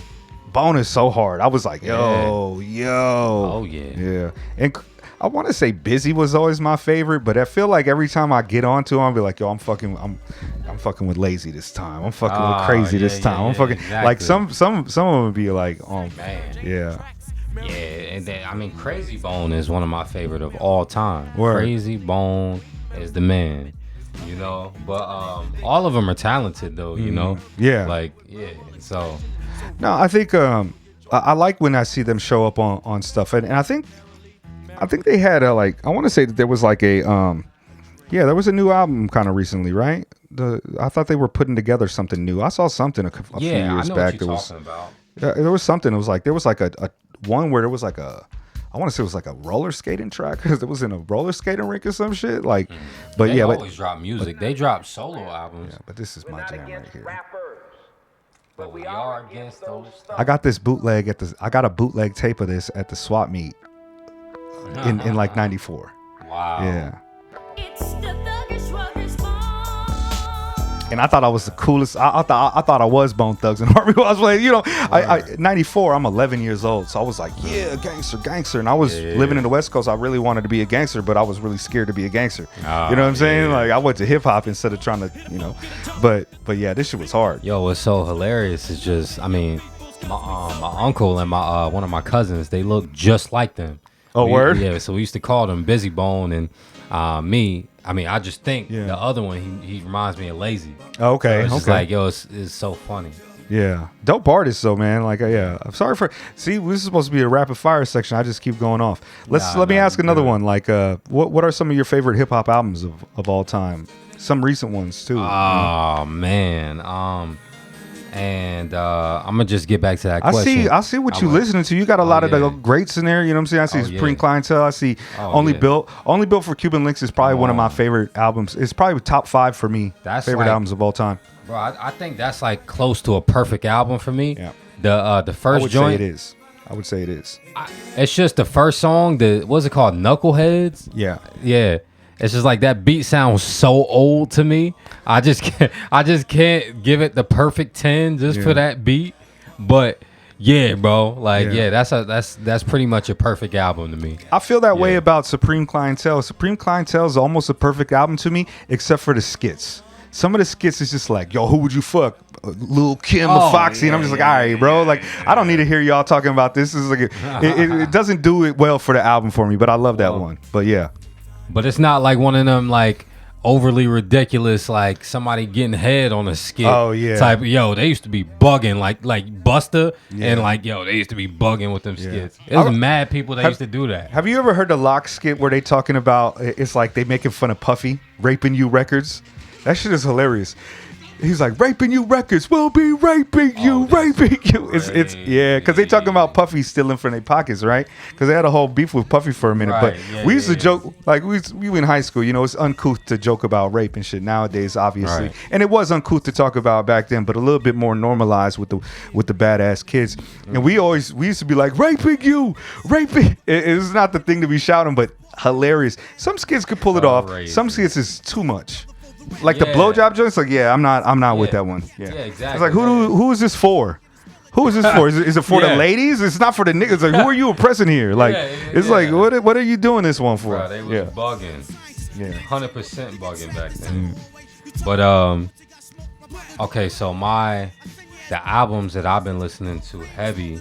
I'm sorry, you said what am I? Your favorite albums, like some of your most formative albums, you know, something new, something old. I would definitely give it like to that. Absolutely Cuban Links. Absolutely. I will put Ghostface did an album with it was called like the Bronze Tape and something like that. Is that Bronze Nazareth? Bronze Nazareth. Okay. Yeah. Bro, I used to listen to that every single day.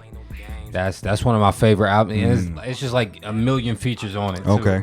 But like still it's crazy. I mean, Supreme Clientele, of course, is a classic, but I never hear people talk about that album. You like, which you prefer, 36 Chambers or Forever?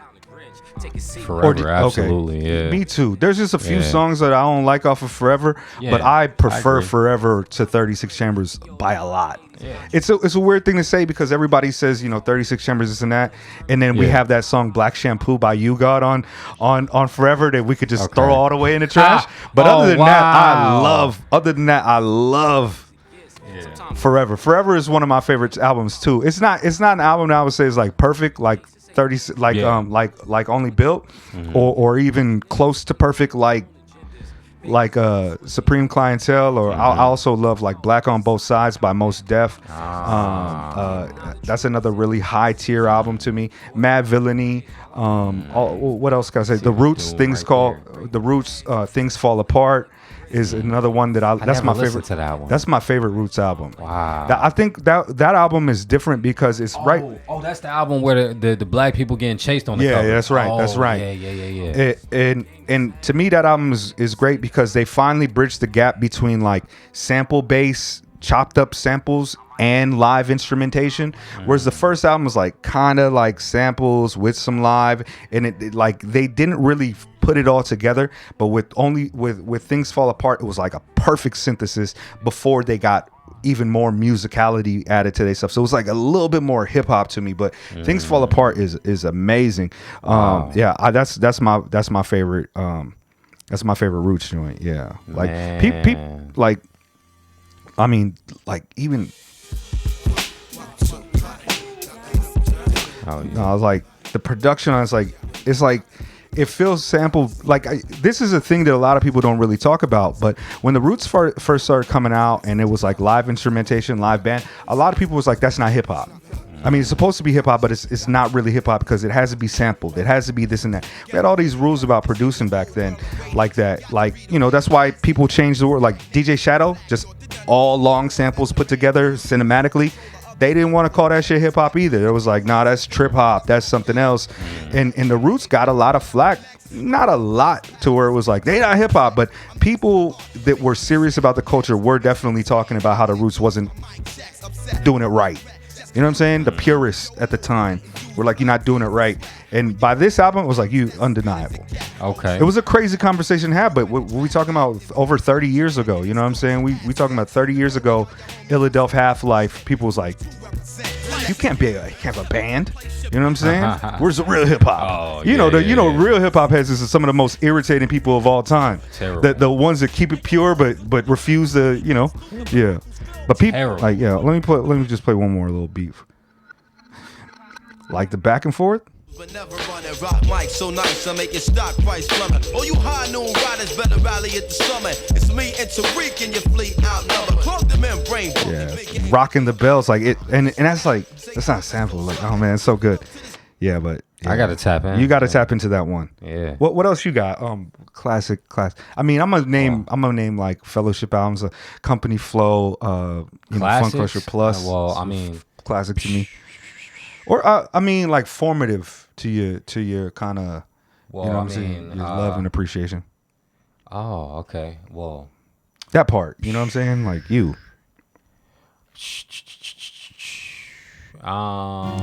Yeah, bro. I mean, seriously, just like I mean, you got like, I was talking about Blue.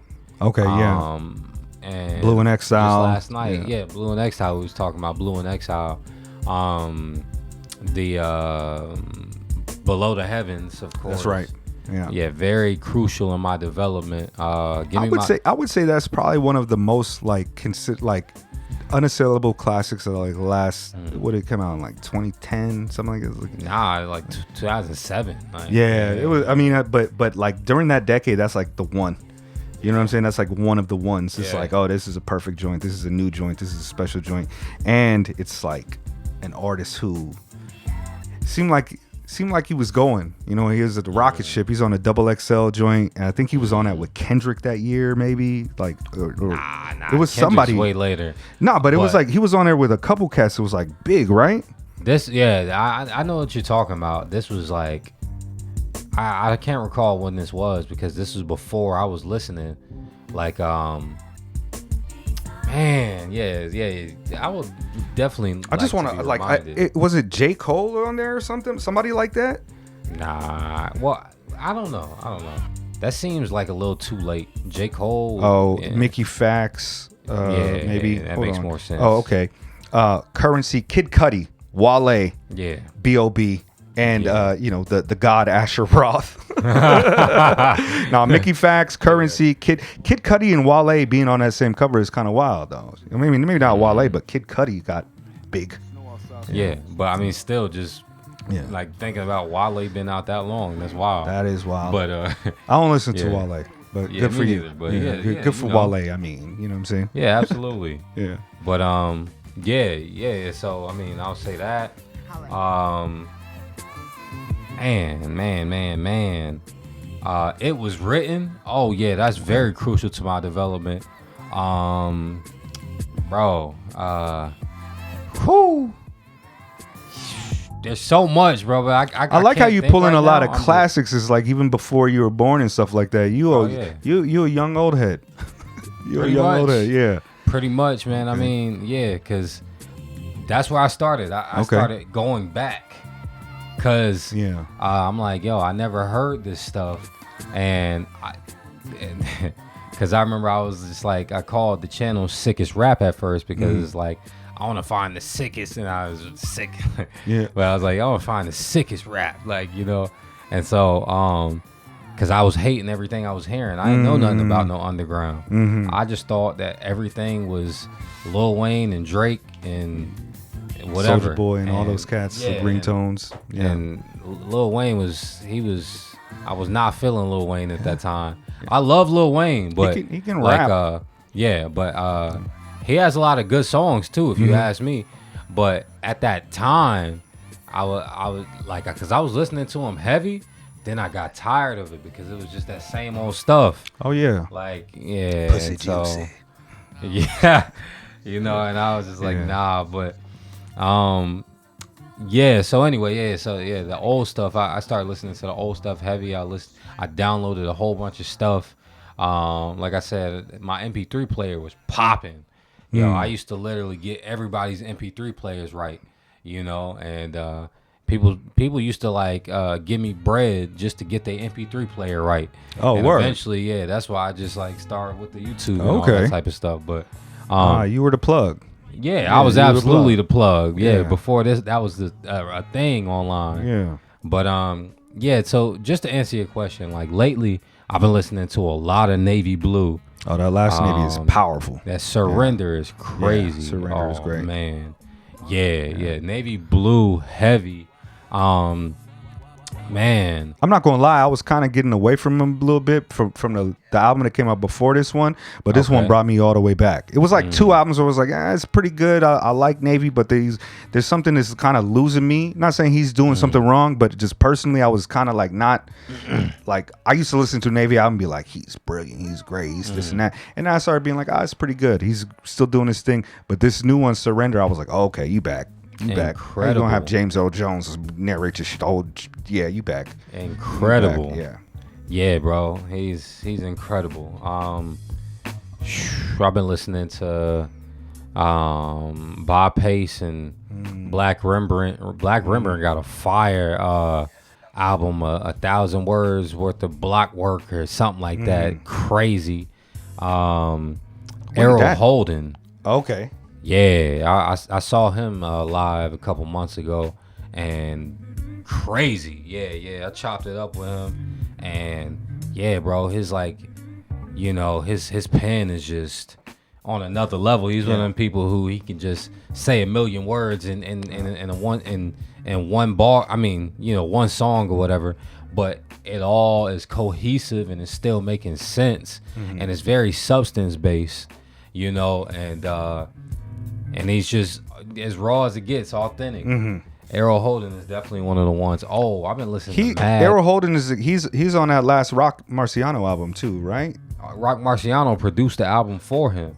But on Rock's last album, isn't he on that joint too? Oh, the Rain Dance. Okay. Yeah. I know I was familiar with him, but I'm not too familiar with him like that. But okay, I'm looking at his catalog now as you telling me about it. So yeah, Supreme Magnetic. Yeah. All right. See, y'all be on that same 92 Alpine Ski Polo. Okay, I see what y'all doing out there. I know what y'all doing. That's wonderful. Yeah, man. Yeah. So, okay. But other than that, what about some of your favorite films? Are you a movie guy? Are you a film guy? You watch a lot of flicks? I definitely have, but not lately. Usually when I watch anything, bro, I just watch a lecture. Okay. Like I watch Farrakhan and then I get super inspired. Okay. And that inspires me to write a song in itself. Bro. Okay. Like, yeah, honestly, I'll sit there and just watch videos of people discussing esoteric science and religion and all types of stuff, and like that's really just all I be on. Like, okay. I don't necessarily watch Hulu or like Netflix unless I'm like, that's kind of just like stuff you put on like with your girl. Word. Word. And but yeah, like anything Robert De Niro, anything Denzel, yeah, I'm on that. What about reading material? You read comic books, manga, theory, nonfiction, fiction? You much of a reader? Yeah. I've been reading Message to the Black Man in America lately. I haven't read that in 30 years, maybe. Hey, yo. Yeah. Yeah, that's I've been on that very heavily lately. Okay.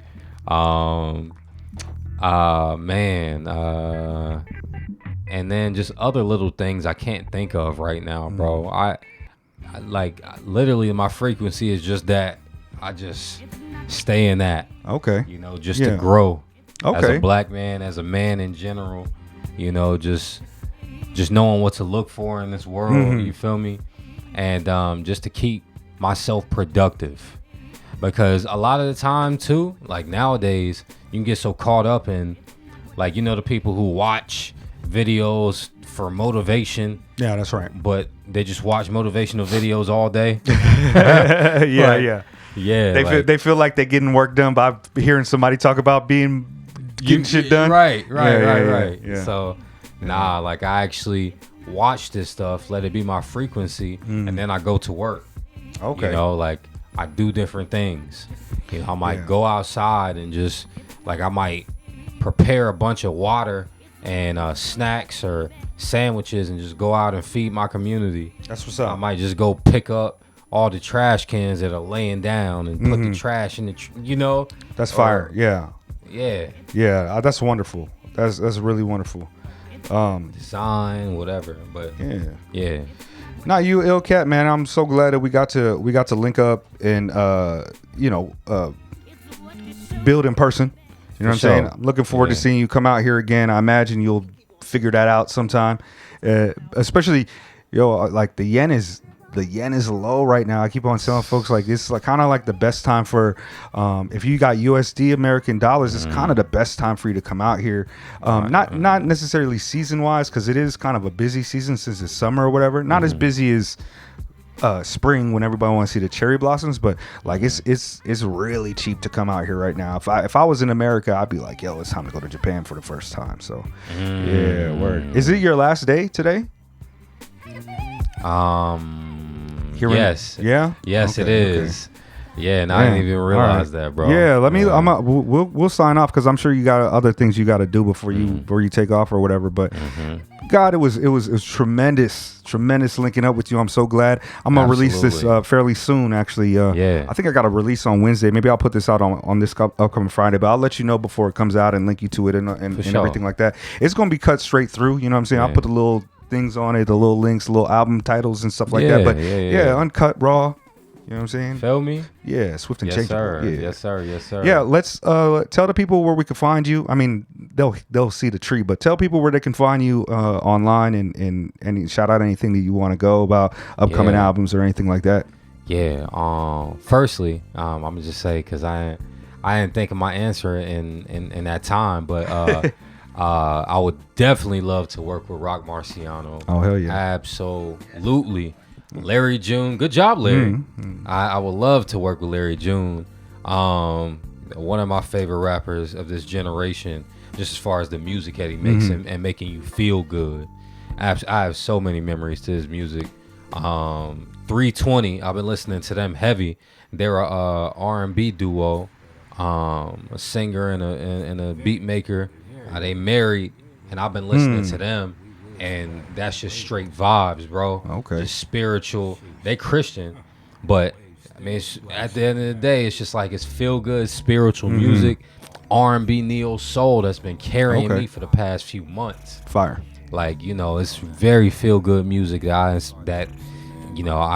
would tell anybody to listen to. Yeah. Like we was talking about earlier with the the Cheetos. Like if you eating the right food, you diet straight. We don't think about what we put into our brains enough sometimes, bro. Because like what you were saying, like it's just like when you listen. Because I was finding myself listening to a lot of different like I ain't gonna say no names, but people who just talk about a bunch of nonsense all day over beautiful instrumentals. you know. Yeah, and it's like I can't do this, bro. You got it. I do. There's a time and a place.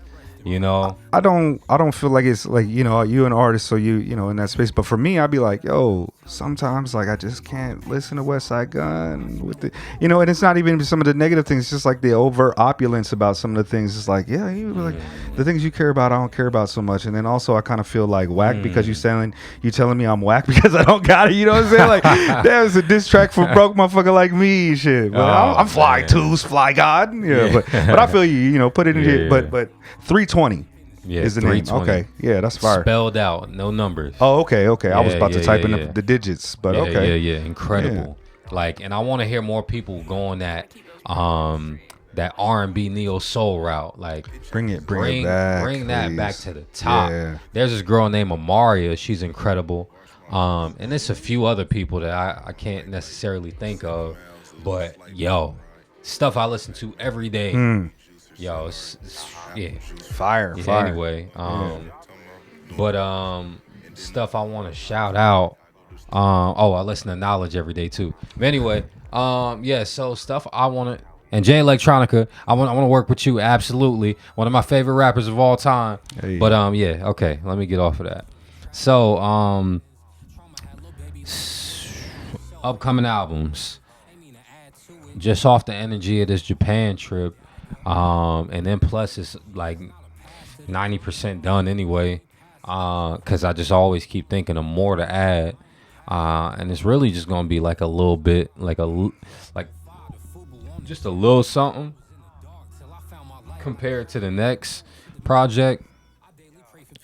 And honestly, I don't even know if I should give any details out as far as who is involved and all that type of stuff. But yeah, just know I have some stuff that I can put out extremely soon.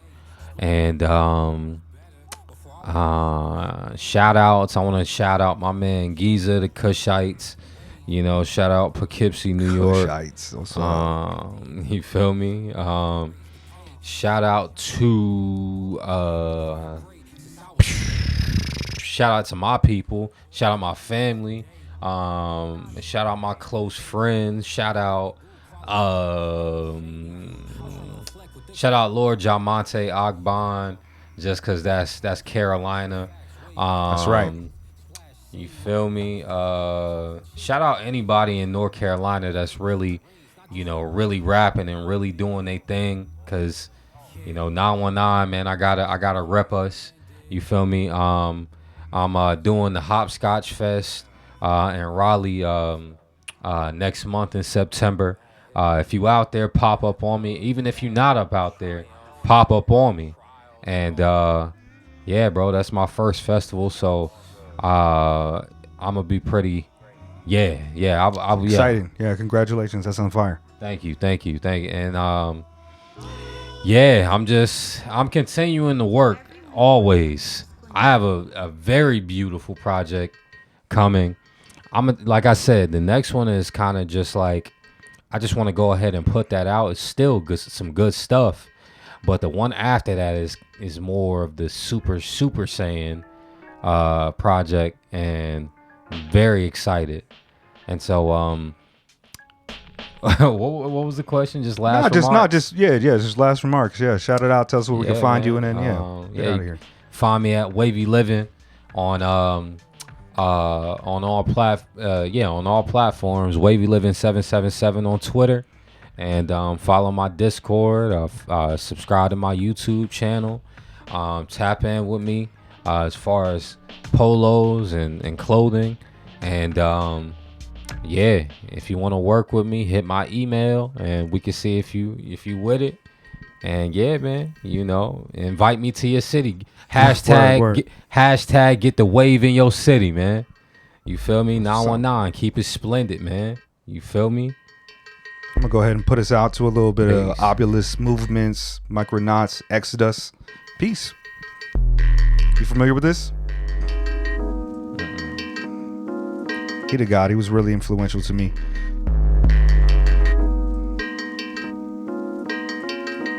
I self-divine.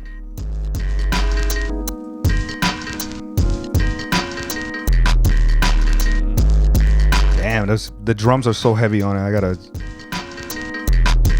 We deal with Exodus first, physical, mental, absurd word, numerous hurt, bruised and killed. Peace to the 5% NOI, man. He on point, man. This album came out in 2001. It's all bombing. They got a song on here called, Mother's Day, Queen Supreme, shouting out to women, talking out to Jules. Ain't no drug dealing. It's just a fucking hard God bars. Like, it was so influential to me at the time. He became one of my, plus he's a styler. Like, like you can listen to his flow is like not conventional straight bars. Like, he bombs. I love I Self-Divine. Yeah, we'll get to that piece. That was dope. Yeah, Ethiopian for roster route, Mecca Islam route, Exodus. Yeah, fire.